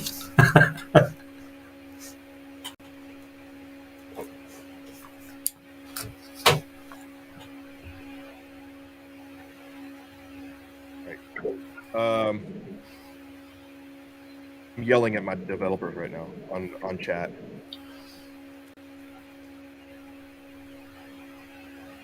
Yeah, so this is about the 10th time I think I've played the game, and I've played it from the red perspective each time. And I saw Jess in the comments saying that she's watching both sides. The only time I've seen the blue is when Clint and Gerry were playing. I think it was a couple of weeks ago, but it's definitely something I want to explore more, because I think it's a whole different layer of complexity, isn't it? I forgot to prepare my USB drop. So when I get on site, I'm probably going to get arrested relatively immediately before I get a chance to drop the USB. So, firewall's still down. He hasn't fixed the firewall yet, but it doesn't matter because the profit and losses isn't going down. All I did was just, frustrate him. Okay. I'm still on site. Let me really quick create a malicious. Oh, wait. So you can't. I don't think you can drop a. Yeah, I have to be inside to drop the rogue device. Let me create a malicious USB. It's going to take 2 turns, but I'm going to sit here on the perimeter. I'm not going to do anything. All right, and I got 1 turn. I am going to go ahead and wait. Let me check something. Preparing that IDS.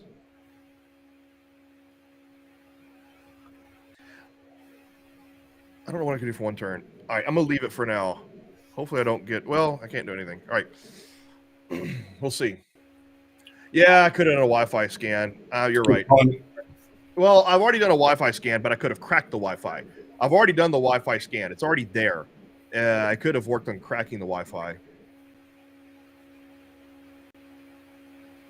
Chris says, yeah, I'm watching both sides, but really focus on this side of the stream. That's because I'm more exciting than Gerry.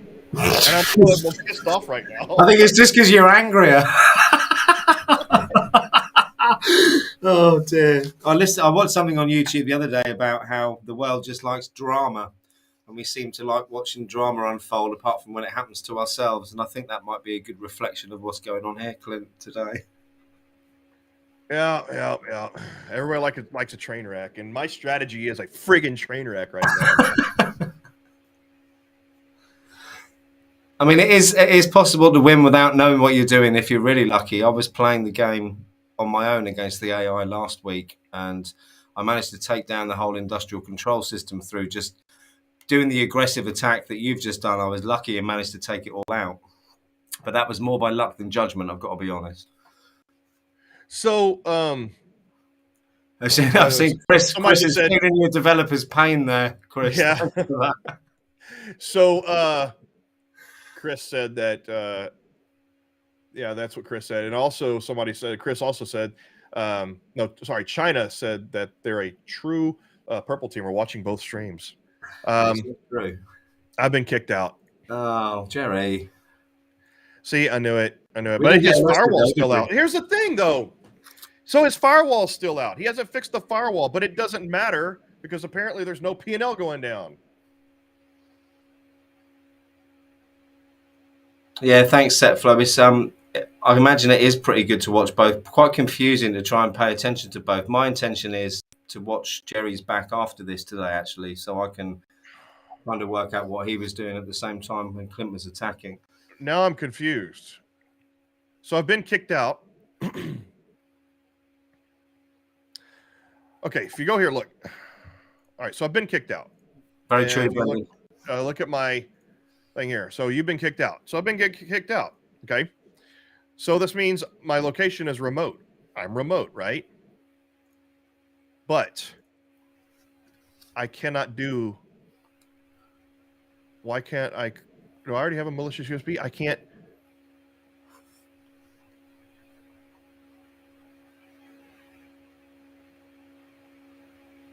Oh, I just noticed something. I know why the P&L didn't work. I was able. Oh, this is wrong. The exfiltrate data and install disruptive malware should not be contingent upon one another. That's just a graphical error that I forgot to fix. So I can't create a malicious USB, and I don't know why. I could last time. Maybe it's a one-off error because I'm no longer on site. You don't have to miss. You don't have to miss a turn or anything through getting kicked out for that. Yeah, see, I can't do anything. Yeah, apparently there's a lag. So I got kicked out, and there's things I can't do because it thinks I'm still remote.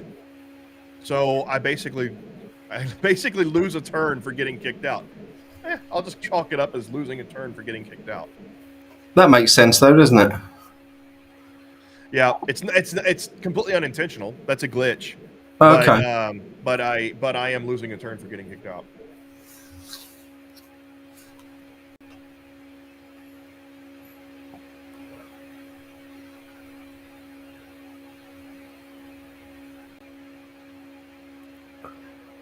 So let's have a chat about other uses for this platform. So we're doing a head-to-head game here, Clint, at the moment, and you can also, as I said a few moments ago, you can play against the AI on your own as well.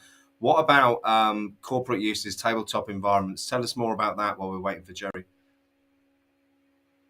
So, number one, of course, you can play single player if you don't have a colleague to play with, or you just want to play on your own. Then there is in the pro version, there is a tabletop mode, so where you can actually do IR tabletops, like for your company.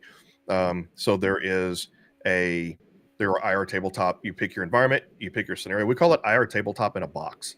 So if you've ever done IR tabletops, they can get quite boring. They're done with PowerPoints and Excel spreadsheets. It's like, but so the bottom line is you point and click your way into your IR tabletop scenario: ransomware, malware, lone wolf, physical attacks. Some of the recent campaigns that are out, we'll put in there. And anytime new campaigns come out with new TTPs, we'll put those in the scenarios. So it's the easiest, most entertaining way to run tabletop exercises, and most effective way to run tabletop exercises for your environment and for your company, your organization. And then, of course, there's the labs, right? So the educational side, we're building educational. When we say we're building educational content and materials, they're not like these long courses. It's basically little mini courses that guide you through educational labs using red versus blue. Also, I'll tell you what we haven't shown people today, Clint, is we haven't showed people the question mark. So with regards to learning as you're going along, there is the opportunity to click on the question marks and drill down into each subject area, which tells you. I'll show that here in a minute. Yeah, and I'm a dumbass. Sorry for saying dumbass, but the reason I couldn't create the malicious USB was because it was already being created. I forgot to look at my action log on what was being done. So Chris asked a question: is your dev team taking logs to see if your turns are going in order? Is what? No, not. I don't know. I think they're we'll have to see. Maybe we can go back later and review it. But I'm also another reason why I'm dumb is because the reason I couldn't do anything over here is because the firewall is DOS, so I don't have remote access to anything. Course. So my brain was off into pissed off land, rage land. Yeah. So I'm going to go back on site. Brendan's asked, can you attack IP phones? I mean, not in this game, no. No. It's something we can add, you know, kind of BYOD type of thing, but bring your own device kind of thing. I'm thinking also, so I'm gonna change location to the perimeter, and I know campaigns aren't working, so I'm crippled there. All right. I'm gonna recruit hackers, I guess.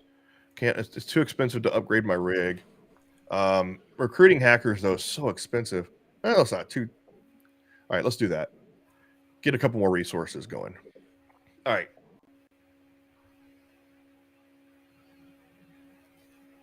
And did I hear you mention earlier? I think I might have been listening to a conversation you were having. Actually, I probably shouldn't mention this. Do you run this as a CTF as well? Can you run this as an event? Yes. So, yeah.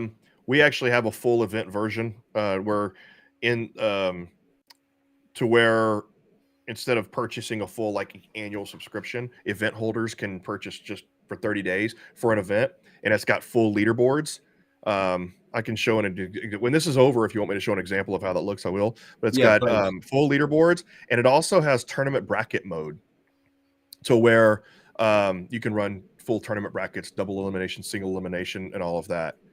All right, I am gonna drop this USB, and I'm gonna go ahead and move in sight. I mean, it's gonna be hard, but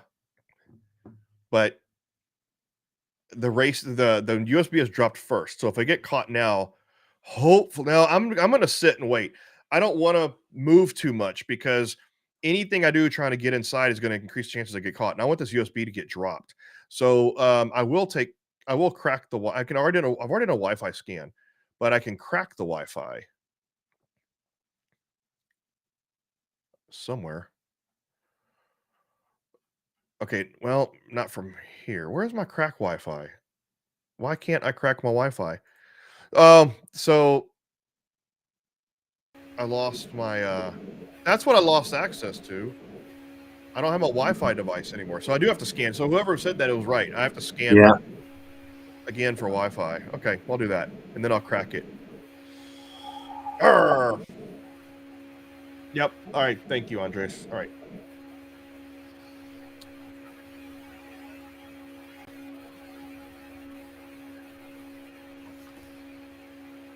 For anyone who's watching, while we're waiting for the turn going, from next week, I'm going to be playing a game live inside the Info-sec Live community. We've got the ability to go live or live stream within the community. I'm going to start utilizing that and inviting some professional or experienced red teamers to come on and try and beat the AI. So if anyone's interested in jumping in and playing a game next week or the week after, drop me a message in the comments on YouTube or come along to the Info-sec.live community, and we can get something arranged in there. I want to try and use this as a learning experience by bringing professionals on, a little bit like what Gerry's doing on the blue side, talking through the methods, and the same as Clint's doing on this side, just to try and help our community members understand a lot of the techniques and exploits that they're using, and perhaps where in the real world situations they'd come into play.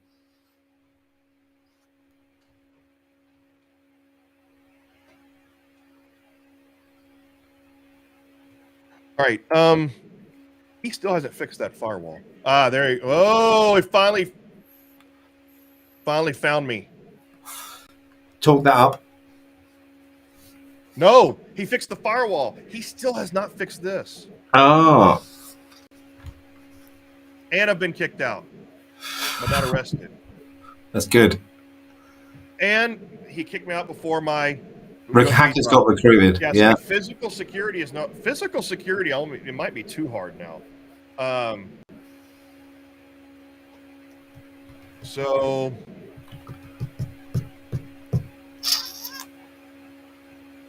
and I have to wait until Recruit Hackers is done before I can attack his firewall again, which I'm going to do, because I seriously doubt he has found this 0 day.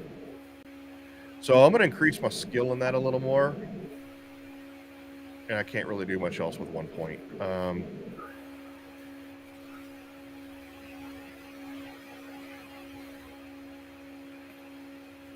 All right, I'm just going to end my turn and wait for that to finish.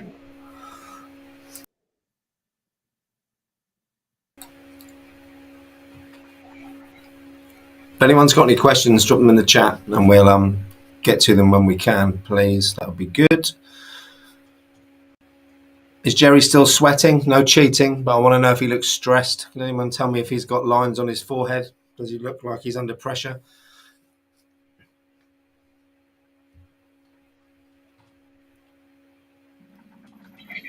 Excellent, China. Thank you. That's good to know.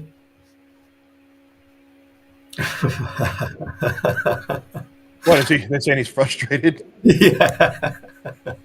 It's because everyone told him he was winning about half an hour ago.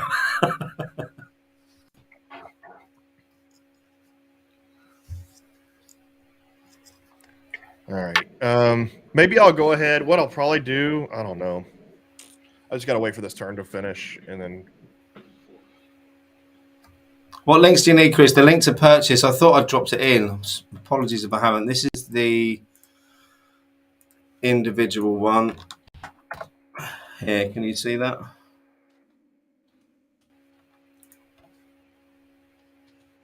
Excellent. And don't forget, with that link, the Info-sec.live community do get a small commission if you subscribe to the platform through that link. It's the same price as it is normally, but we've got a strategic partnership with Threatgen. Important to mention that to you. And also for those that do want to support the community, it is free and it always will be free. It's only through developing strategic partnerships like this and getting sponsorship for the live streams that allows that. So any support would be greatly received. Thank you. Chris. I have got a Discord. I haven't been on it for 2 months personally. I don't think it's actually used. If I'll drop in a link to the community here, which stops people having to request permission. I know there are people in the community who do go on the Discord, but personally, I don't know if it's because I'm nearly 48 years old or my children spend more time on it than me. It's not something that I'm on too much, but that is the link. All right, friends don't let friends hack alone. So I've got some hackers recruited. I've got 2 more. I wonder why you're not seeing that link, Chris. Are you what channel are you watching? Or maybe you're on the Threatgen channel. Let me go and drop it in there because I'm dropping this through the Info-sec.live YouTube channel. Let me jump on the other one. Hold on. You know what? I'm gonna knock him offline again. Apparently,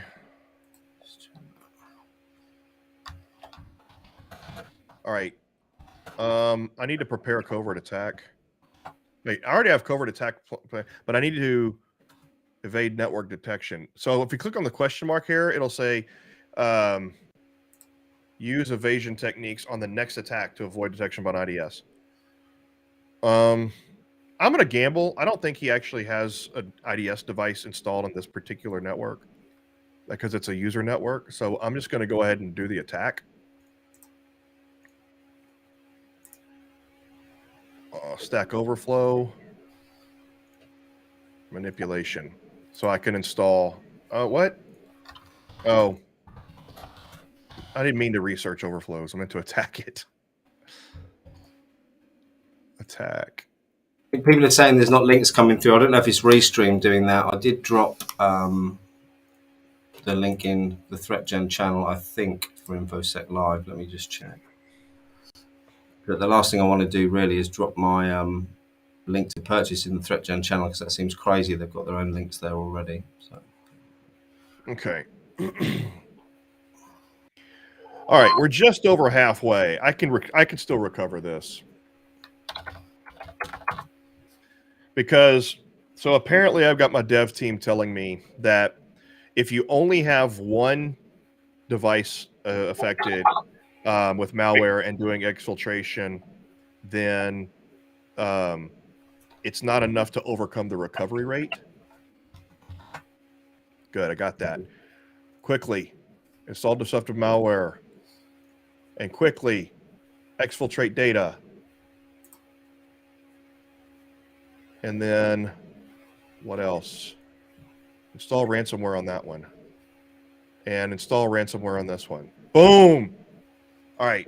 Just really trying to, Oh, no, no, no, no, no, no, no, no, no, no, no, no, no. Cover tracks. Why can't I cover tracks on this one?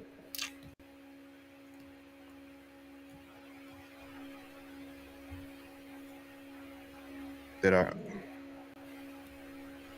So this is what we were talking about earlier with the question mark, isn't it? So I may not be able to place it.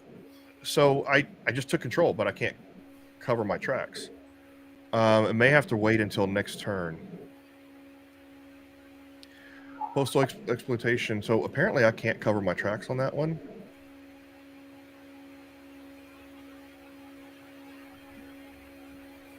Interesting. Okay, well. Let's see what happens.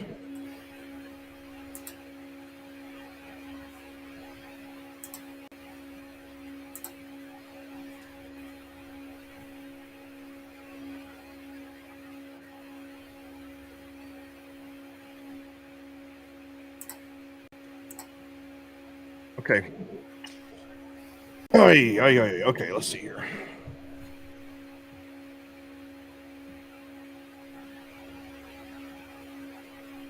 How long is the stream been going so far? 1 hour 52. Oh, we're almost coming up on 2 hours. That's what happens when you get two people playing each other. It like doubles the amount. It's good. It's good. I'm really enjoying watching. He's sweating. Excellent, China. It's nice as well. All my children and my wife have gone to the park, so my house is nice and quiet as well. This is good. I expect that'll be ruined shortly, and then I tell you what, I'm gonna grab the popcorn tonight. Friday night activity with me and my family. I'm gonna grab the popcorn, and I'm gonna run 2 streams, and I'm gonna, and I'm gonna do it to where I get his commentary, pause it, get my commentary, pause it, and I'm gonna look at myself looking like an idiot. I'm gonna look at Gerry looking like a bigger idiot, and I mean. Well, if I'm on a live stream actually later, I don't know if you've been on Cyber Warrior Studios stream yet. I'm sure they'd be interested in having you guys on. I was invited on there earlier on in the week from KevTech, I think, put me in touch.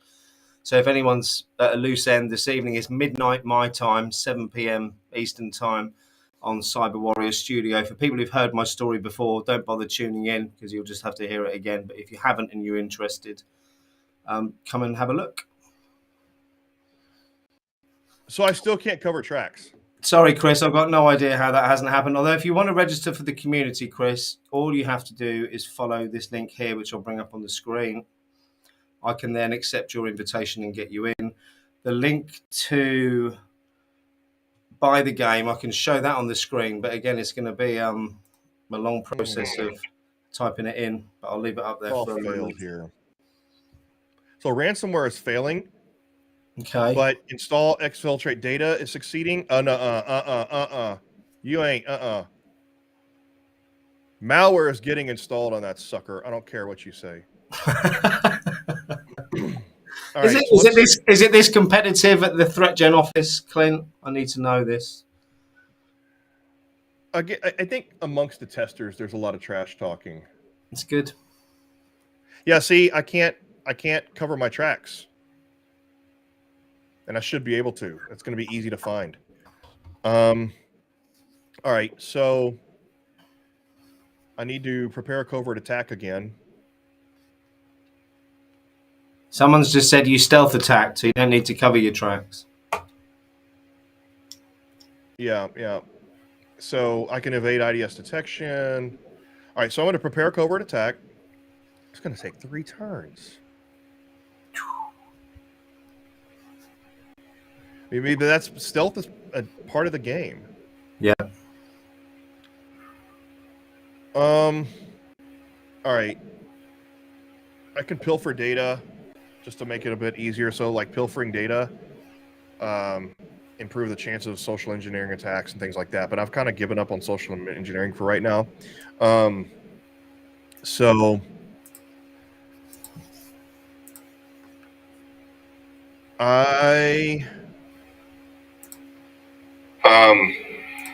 so I'm hearing myself echo. That was me. Sorry. You know what? I can use my headphones here in a minute, but I got to go get them. Because my earbuds died. All right. Quick decision. Prepare covert attack. And evade network detection. And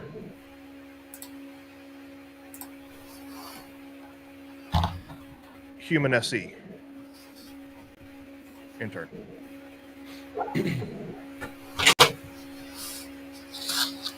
How come you can only request additional hackers once?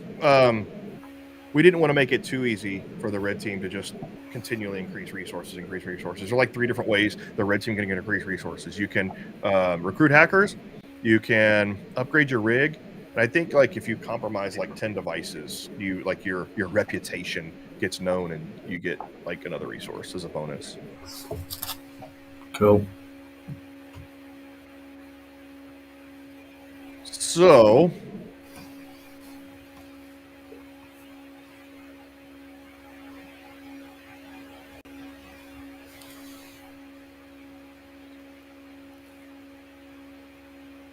Okay, come on, Gerry. Are you sweating? all right.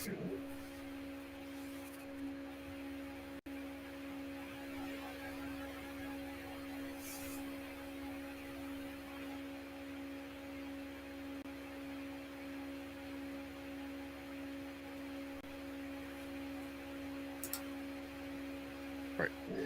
There we go. So now, pivot available. Hey. Compromise the asset? Did I really? I didn't compromise another asset. I don't know why I got that. Now that you have control of an asset, where did I compromise an asset? It's the one just before it, number 30. Yeah, let me go.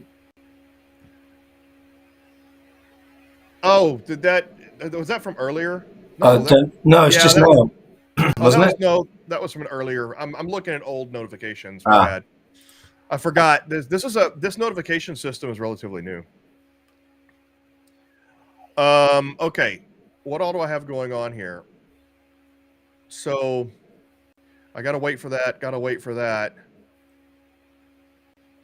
Wait, did I get my evade network detection and succeeded? Why is my malware failing? I bet you he has antivirus on that device now. Yeah. He installed antivirus. So, and it's getting difficult. Did I install malware? I mean, a malware failed. Ransomware failed.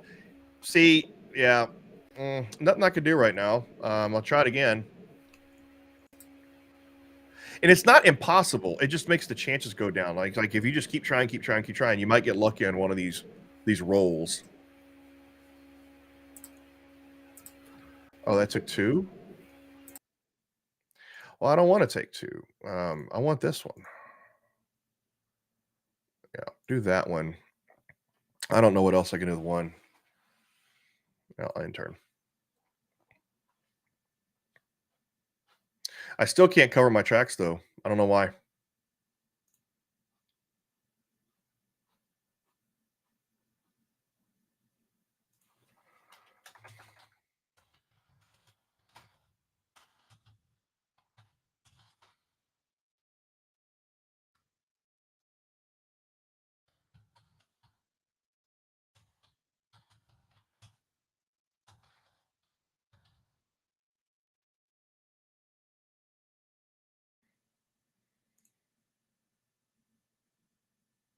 All right, what happened here?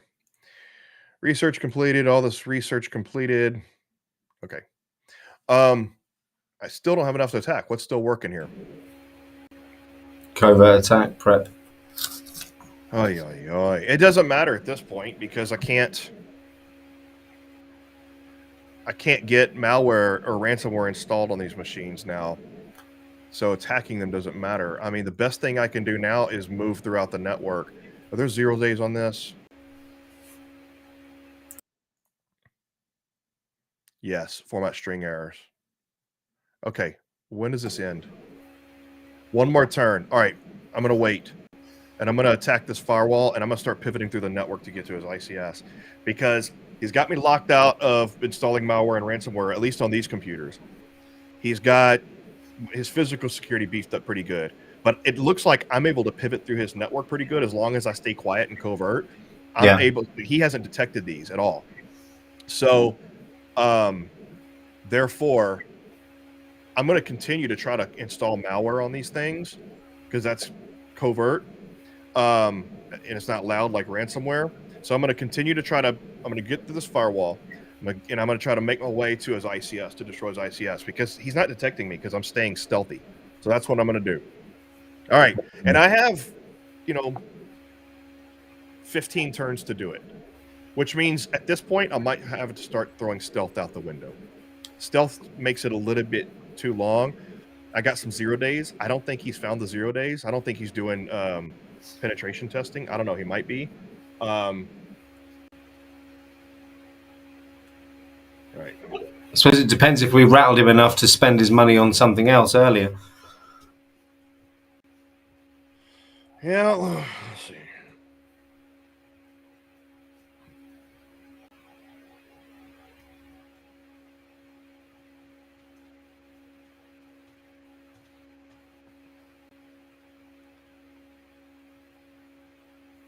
Ramadan said, why not try default creds attack? Do you think that's something that Gerry would have prepared for? I think he's already fixed default creds. He hates default creds. And just because I'm seeing it, that means that's a vulnerability that I found previously.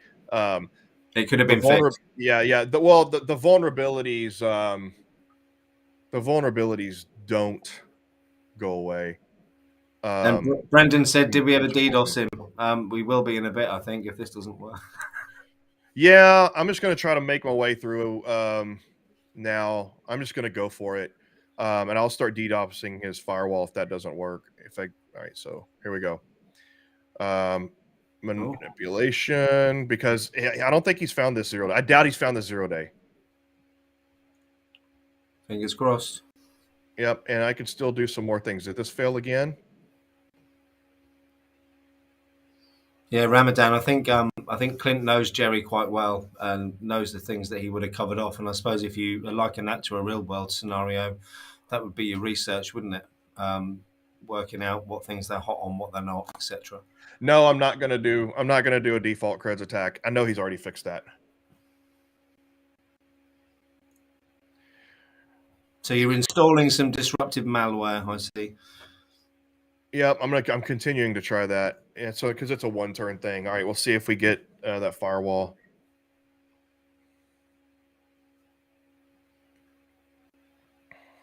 I think in real life, Ramadan, that would be a very good vector for an attack. It's not everyone who's got a head of security like Gerry who makes sure these things are patched and fixed all the time.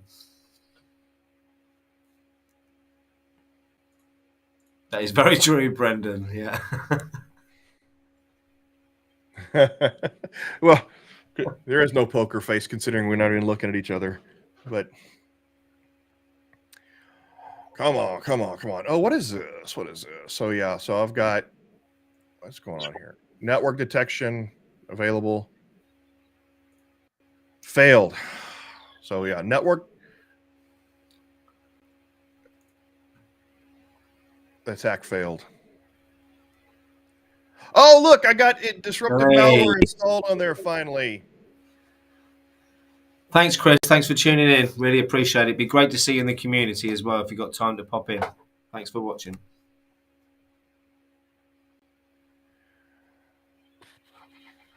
I think you're right, Brendan. We do need a rematch at some point. We just got to beat him on this one first.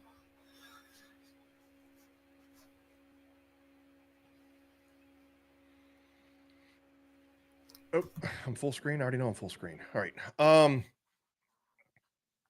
So we've got malware installed on 2 machines now. So basically my developers are telling me that if you there is a little bit of an imbalance issue to where just installing malware on 1 machine is not enough to keep up with the recovery rate.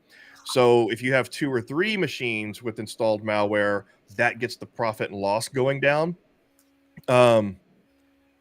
But I've exfiltrated data and done malware, so it should keep up with the.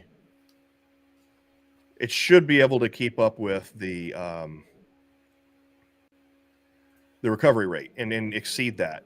But now we've got 2 going with they're exfiltrating data and have destructive malware. His P&L should be going down again. I'm DOSing his firewall again. I'm nuking his firewall. And there is a little bit of a glitch to where these effects mathematically will be accumulative. So you would think, well, what's the purpose of having malware and exfiltrating data here if you don't have, if everything is DOS? I'm not 100% certain. I have to ask my developers, but I don't think that we fixed it to where it's not accumulative. He's already fixed it. Dang it. He's fixed that firewall. I think he's fixed that, 0 day. Yeah. Yeah. I'm just being plagued by bugs here. All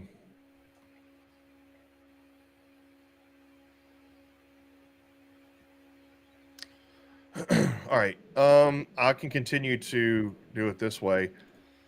I mean, I don't know if I have enough time to make a beeline. You got some. You might be angry, but you've got some lovely comments in the chat there, Clint. Be great regular. I'm leaving it to you to read comments because I'm paying attention to. I know you are. Well, I'm going to read you some out here because I know you're stressed. And first one is, this could be a great regular Friday night stream. Who needs EA Sports? It's in the game. There we go. I don't watch any sports ball. I would, however, watch this on a regular basis. See, look. So, well, here's the thing. Frustrating. It's entertaining, which is what the most important thing is. So let me tell everybody what we have going on here. What we're doing right now is actually a test run.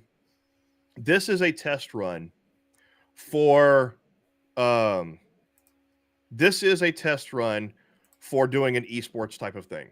So what we're doing is and Simon was here creating this with us. So we were all talking about how we could do this, and we're figuring out a way to where we can do this sort of thing and actually create like a league. Of course, we got to get these damn bugs fixed. So it wouldn't be anything official to where it's like, to where it's like, okay, if bugs are causing unfairness, it would all be for fun, but we'd have like a little league to where, and it would have to be a big honor system to where you can't stream snipe people and stuff like that. So it'd have to be for fun. Because you're going to have people giving away secrets, you're going to have people cheating. So it all have to be for fun, but it's all for learning, right? And so we have, and we have this big tournament. We have the capability of doing a tournament, and we have people set up, and we do dual streams, and you can choose to watch either one. And we do this esports style, and then we could even have what we would do is you could watch the red team, you could watch the blue team, or you can watch the shoutcaster. So myself or Simon or somebody like that, there would be a third stream where they're flipping back and forth. That's a good idea. And so you can watch the shoutcast of the commentators, the announcers flipping back and forth between each scene and commenting and doing announcement, esports style. So that's where this is leading, everybody. That's what we're doing. That's what this is the test run for. Well, that sounds like I want that job. Just want to get that out there, Clint. I'd love to host that and be the intermediate person because I'm certainly not the expert. And Brendan's just rightly said, maybe kill the chat in the stream and chat somewhere else. It's a good point. Yeah. So either way, we'll find a way to do it. One of the chat, I'm not going to be the person competing every time. And since I know the game and I know the strategies and I, am a cybersecurity professional, I would be one of the shoutcasters, right? And then maybe you could be the other shoutcaster or something like that because you've got that swaggy British accent. So that's about all I have got. But yeah, thank you.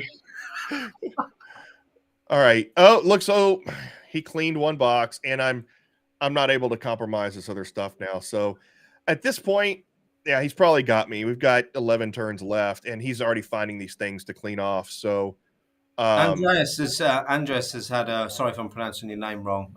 Can anyone set up and play this and stream it, or do we need permission from Threatgen? Nope, anybody can stream it. In fact, that's how I met Gerry. I met Gerry because they were playing this game, streaming it, and I asked them if they wanted to do a stream with the developer, and then we became friends, and then it turns out that the timing lined up, and then we hired him.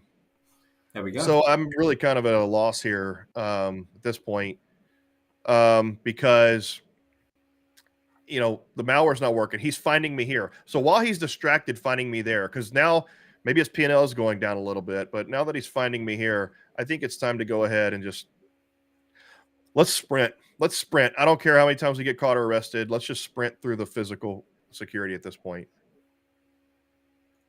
Because going through the network, he's gotten everything pretty well secured. It's going to take too much time to find 0 days by doing reverse engineering. At this point, by the time we find 0 days, we're not going to have enough time to do anything. So while he's distracted cleaning all this other stuff, I don't know. And it's not going to matter. It's not like being distracted prevents him from, at this point, he's already got his physical security in place. So it's just, we're just going to have to get lucky. That's all there is to it. I think we deserve a bit of luck.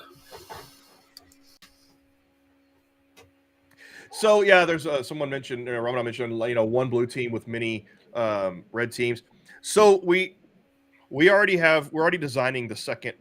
I'm gonna say second version of this game, but we have another addition to where it's going to be real-time strategy. It's going to lend itself better to esports.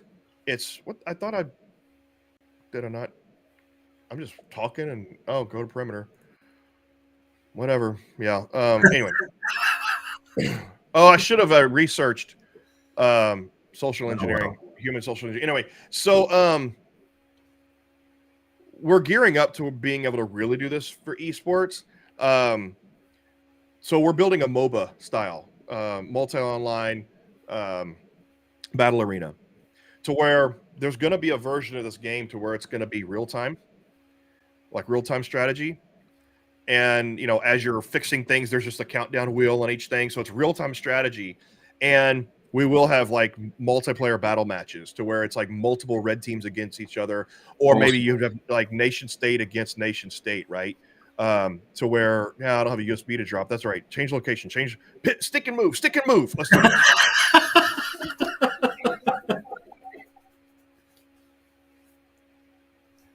Let's go into the plant. I got my social engineering pretty good. And let's continuing to do the human social engineering there. I don't know. Anyway, so at this point, I'm just trying to sprint through the plant now like a streaker. I'm streaking. We're streaking. But we'll have like a multiplayer battle arena, and it'll be a lot more detailed. So there will be some command line stuff. We'll have different difficulty levels. So there'll be like a beginner level to where it's point and click like this. We'll have an advanced level to where it's like more command line options and stuff like that. And it's real time. The beautiful thing, it's not going to be done in a cyber range. It's all done with our mechanics. We have a way that we're working on right now. It's being patented on how we can literally spin up PCs with vulnerabilities and software and network communication. Brilliant. But it's not a cyber range. It's not emulated systems. It is all software defined without any, well, I guess technically virtual machines are software defined, but it's cyber range.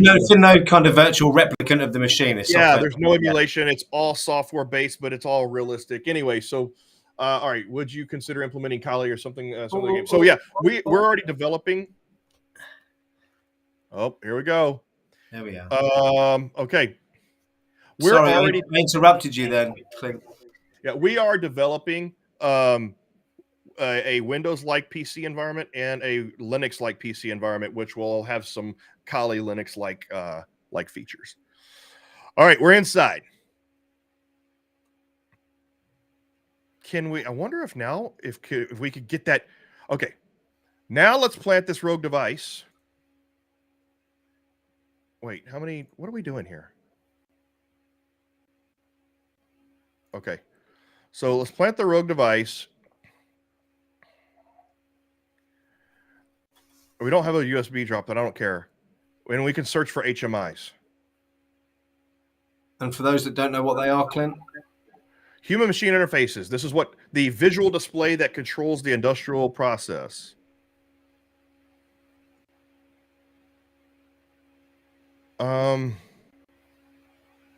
Insider physical recon, which finds machines. So like you could do insider physical recon and then find computers. When you find them, you could plant Trojans to give you remote access.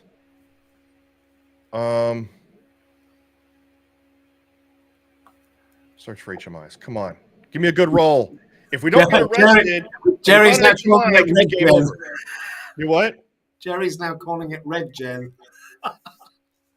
RedGen. Is that because he's so nervous, Brendan?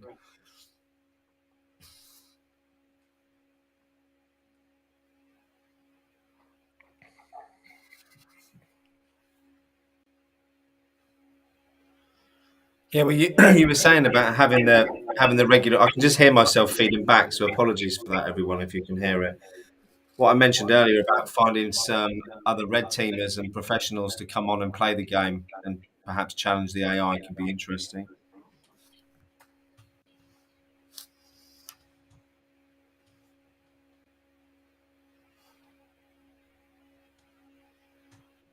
All right. Yeah, my SQA team is all like, we tested for that. We tested for that. We're gonna have a problem. And now they're trying to replicate all the problems I'm having. It's like we can't replicate the issue. And so now we're just gonna go back and we're gonna get our popcorn. I would say let's everybody come over to my house. Most of the ThreatGEN team is in Houston. Jerry's in South Carolina, and our lead SQA analyst is in Poland. So that won't work.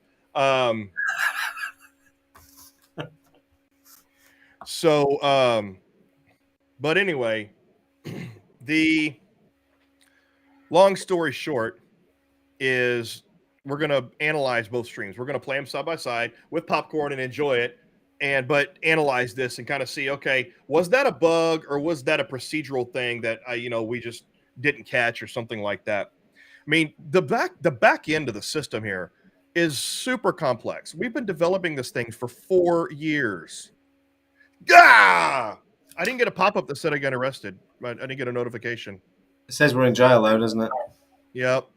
Now the game's over at this point. Yeah, I can't get out of jail in enough turns, so there's really nothing I can do. I'm just going to mute you, Clint, while I speak, so I don't I don't hear you back. Brendan, you said you think it'd be good for intro level as well and move up a rank system. I think you're absolutely right, and I think that's what Clint was mentioning earlier, that he's looking to have kind of the entry level one where you can come in and then start rising through the ranks. And I think for those who are on Try Hack Me and Hack the Box, I think this is a perfect accompaniment to that, in that you get to see the techniques that you're using, whereabouts in real life they would actually be deployed. I'll unmute you now, Clint. Okay. Yeah, there's not much I can do from here on out. I mean, I'm in jail. I don't have enough resources. By the time I upgrade my rig, it'll be 3 turns left. And then... Is there not anything malicious we can do? I can still go. I'm in jail, but I can still go on site again. Why not? Perfect. I'm going to see if that works.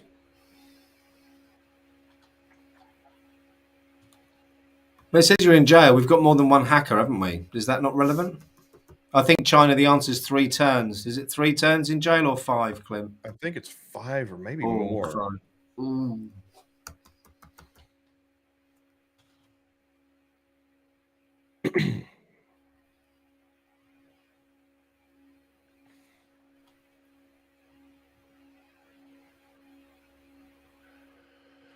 Yeah, blue team's going to win this one. But I'm not going to concede. No. We can't do that.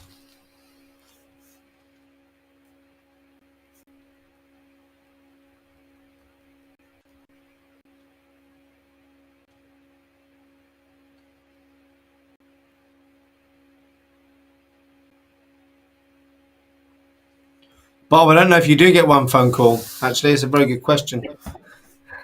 No, they implemented the Patriot Act here in the United States, so that means you don't get a phone call. All your rights are stripped away. Yeah. You're a Well, cyber terrorist. I shouldn't mention politics, but I'll have to, because the front page of our newspapers today in the UK is the intention of the British government to send all of our asylum seekers who come across the channel to Rwanda, which I thought was an excellently stupid idea from our government. Anyway, moving on. So Brendan said he probably jinxed me by switching over to Let's gonna go go with with that. I'm gonna go with that. Get out of here. Go back to your home. Go back to your blue people. I'm gonna call them the Smurfs. Yeah, there's not much I can do at this point. Yeah, so here's what I'm curious about. Go to perimeter succeeded. Oh, So apparently some of my people can still go on site. excellent. Why not?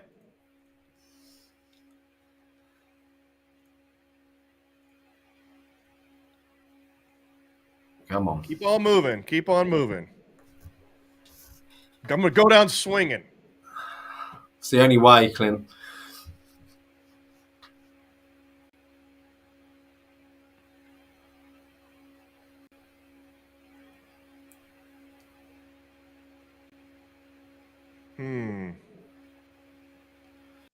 Last chance. Good point. Yep. But I'm not going to give Jerry the satisfaction of conceding because I can click here and give up. Okay. Yeah. Oh, look, I can. Oh, time's already stopped because it's not my turn. All right. All right. I'm in the plant location. I got there. You're in. Oh, there's us. Okay. Come on. Search for HMIs. There they are.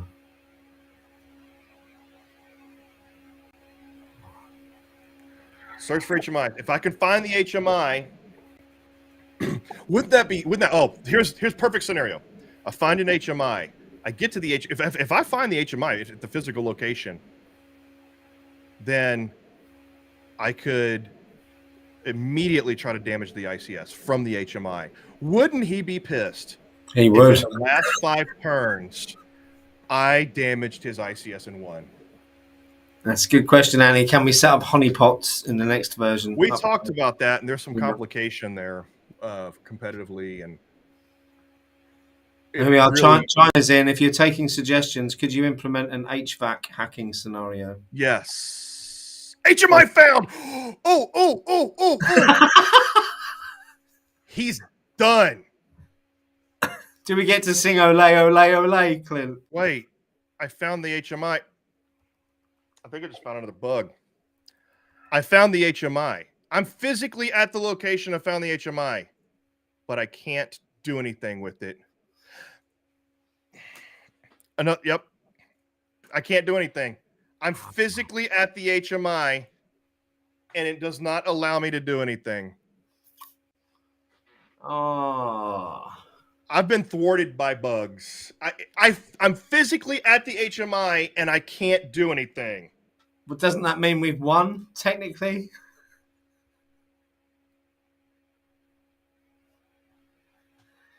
Someone just asked, is this the pro version, Clint? Yes. Yeah. Yes.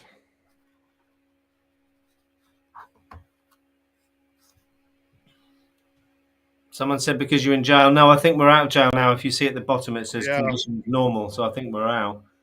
Good point, though, Ramadan. Maybe next time. We have got another turn.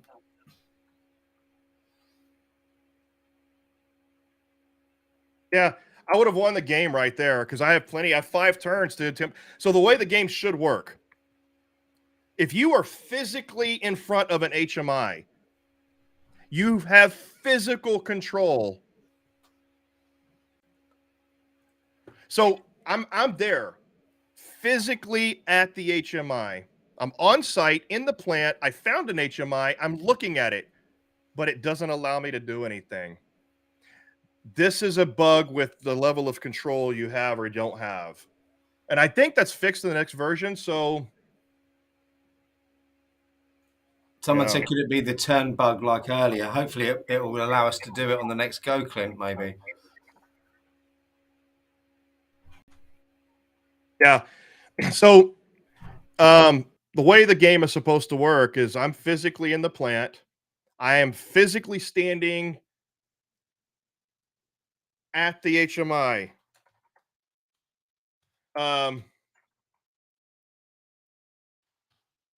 So they're once you find the HMI, that means you have physical access to it. You should be able to touch it, Well, manipulate it, do things maybe on to the it. next term we might be allowed to. Do you think it will? Yeah, we'll see. Let's have a go. We've got 17 seconds.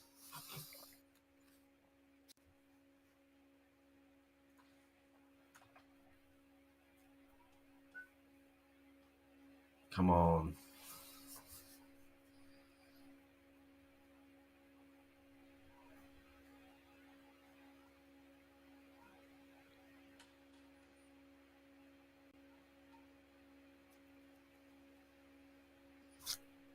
Gerry's going off. I'm glad we've made him sweat. Well, is he going off? Is he going off because he thinks he's going to win, or is something happening? Probably because he's still got P&L being disrupted or something. I don't know.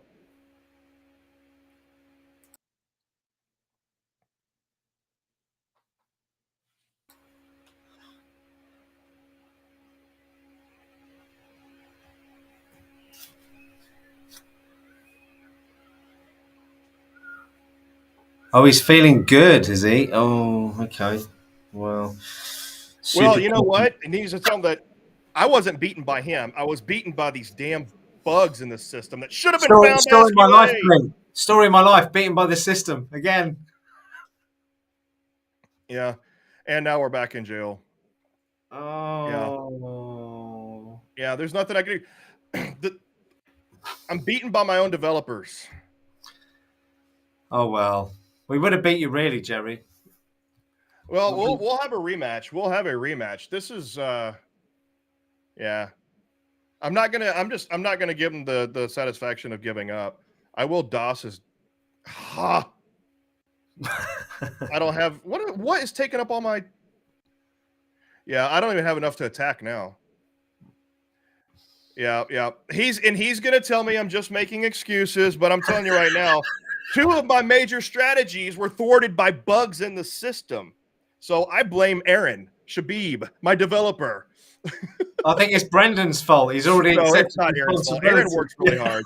Aaron works really hard, and I would tell you right now, half the problems in the system are my fault because I start saying we should do this, and I'll write code that's crappy, and then Aaron has to go back and fix my code. I think Brendan said good learning dry run. I think even with the bugs though, I think it's been a great learning experience for everyone, especially those watching both sides. I'm looking forward to seeing Gerry's back a bit later on after I've had my dinner. Or China, as we say in the UK, workman tools. Bad workmen's always blame their tools. But let's not wind Clint up because he looks quite angry at the moment. Do I? He wasn't listening either, so that's good. No. Yeah, I mean, I can't. There's nothing I can do now. I bet you are wearing a blue jacket, Brendan, aren't you? Look at that. Oh, yeah, he got me with the yeah. So I can tell you right now, I'm sorry, call it making excuses, but my strategy was plagued by bugs in the system. Like I wasn't able to do social engineering campaigns in the very beginning. The profit and loss has a bug that didn't make his profit and loss go down. So, yeah. Well, we're going to rematch. We're going to rematch with the system fixed. Let's not think about the fact we've lost because I'm not accepting that. I can't accept defeat in any way. No. But what I want to talk about is this output screen at the end. This again is a good learning opportunity, isn't it, for teams using the system? Yeah. So, sorry, I was reading what my developers are fighting back. Come on, you got to let us hear what they say. Come on. Yeah. You know what? I do need to save off the report. But yeah. So yeah, his P&L was never going down, even though I had systems that were. Yeah, he didn't know about. Look at that though. Wait, he's not showing anything compromised. Oh, he cleaned it off at the last minute. That's what happened. Okay. So anyway, I think that this what we did here was a really good learning opportunity. Because you get to watch live Gerry defending and with me attacking, and I'm a red team specialist. Gerry's a blue team specialist. So you had the right dynamic, and you're hearing his logic, and his reasoning behind everything. You're hearing my reasoning, and you're hearing me talk about doing a red team engagement in a pen test exactly as I would in real life, right? And so you're hearing me talk about the process that I would follow and the reasoning and the mindset and the logic. I'm using the game. So someone asked how realistic this is. It's realistic enough for me to have to think about how I do a real pen test in terms of being thwarted by the blue team and what I would do as a red team. My strategy that I'm following here is exactly the same strategy that I would follow in real life, or of course, because your strategy pivots and turns and moves. But we designed the game to replicate that and mimic that, right? So, that's and even with these bugs, I'm getting frustrated. I'm frustrated that the game isn't working like it's supposed to. But realistically, yeah, you have to think of it from the perspective of, hey, you can't blame the game because in real life you may have similar bugs, right? Maybe in real life I was really having a problem with my malware, so the bug was relevant to this to the context of the situation. So I can't really blame that. But yeah, absolutely. I mean, this is a perfect example. If you watch both streams and you watch Gerry's thoughts, my thoughts, and you see how we go through this is exactly how you learn from the game, because the game is meant to mimic those situations. And it's also better to play it with another colleague, another person, because while we do think our AI is pretty good, there are limitations with the AI and how the AI works, and the AI can fall into certain patterns and things like that. So this is the way the game was meant to be played.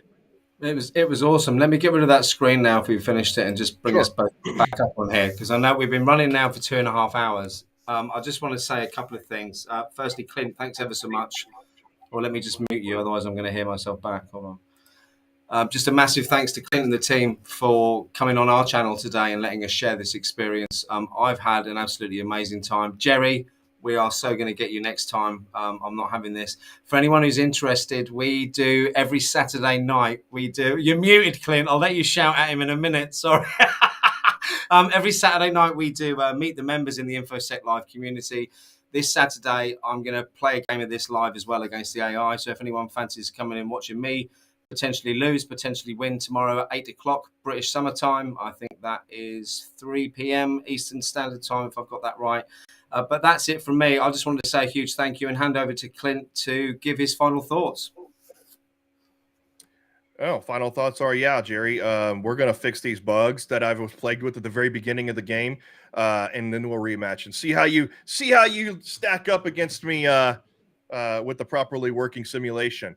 Other than that, no, I guess, you did a good job holding off the attack, because, like I said, you can't blame the game, but I'm still blaming the game. But hopefully everybody sees here, how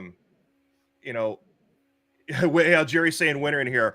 Yeah, Gerry, go back and watch the red team stream and see what happened, because you're getting a rematch once we fix the bugs that I encountered. So anyway, yes, yeah, it was a good threat until win. We could talk. You know what we should do? We should have a stream and talk about the analysis of the game. So, like, Gerry, you and I should get on a ThreatGEN stream and talk about the results of the game. Maybe even review it together. It'll be a long stream, but maybe fast forward through it or take some notes and then review what was going on. Talk about your strategy. Talk about my strategy, and do a debrief stream. I think that would be awesome. Yeah, me too. He says, cough, cough, bugs, cough. Go back and watch the stream. You'll see what happened. Go back and watch the stream. You'll see what happened. I'm never going to yelling at Greg and Matt because of bugs they didn't find. We'll have to beat you next time, Gerry. We'll get there. But look, Gerry, SimplyCyber, everyone who's jumped on the stream and had a look today, thanks so much. Clint, anything you want to say just before we go? Do you want to slate Gerry a little bit more? Only thing I have to say, thank you, everyone, so much for joining us for so much time on your Friday. It's been fun. We're going to do this again. And yeah, so that's awesome. It. Everyone, thank you so much. I'm going to play you out. Well, I should say, firstly, if you've enjoyed the content you've seen on here today, please do like and subscribe to our channel. The Info-sec Live community is free. It will always be free. The only way we can do that is by creating some amazing content where we get sponsorship from, which we have done on the YouTube channel, and also strategic partnerships like the one we have with ThreatGEN. So if you want to buy the game, please use the link in the chat. If you can't find it, drop me a message directly. I'm going to play us out with some comments from previous members of or still members of the Info-sec Live community, and see you all very, very soon. Thanks ever so much for your time. And it's been so great to be part of this awesome community where you can learn, get potential jobs, and this is the part that the community has helped me the most, being able to get a great contract in security, and thanks for this. You don't have to be super experienced in order to contribute. They really foster a sense of community, and they encourage everybody to contribute anything that they can, regardless of whether you're just starting out in your career or if you've been in the career for decades. I like the different challenges that they have, the different pathways that you can follow, the fact that you can join communities that are specific to you and your needs. It's a new and growing and thriving group, and I'm really proud that I was able to be a part of it from almost the very beginning. It's given me a community I can lean on, and the people in there are always willing to help. I've also gotten to break into cybersecurity because of Info-sec Live, and I'm very grateful for that. Cybersecurity professional or trying to become one, you need to get onto Info-sec Live. Whether are you brand new to the field, whether you are pivoting from another IT career or you're pivoting from a non-IT career, this is the place for you to. Also, even if you are an experienced professional, there will be something here that you can learn. Info-sec Live has been great for me because it's brought me closer to other like-minded people, and I've been able to pick the brains of some real industry experts that are also part of the community. To the right place, because listen, let me tell you that Info-sec.live is everything that it claims to be. A vibrant community. They've got all that you need on Info-sec.live. Listen, to tell you, Info-sec.live is addictive. Get on board. Come and get addicted. Get on Info-sec now.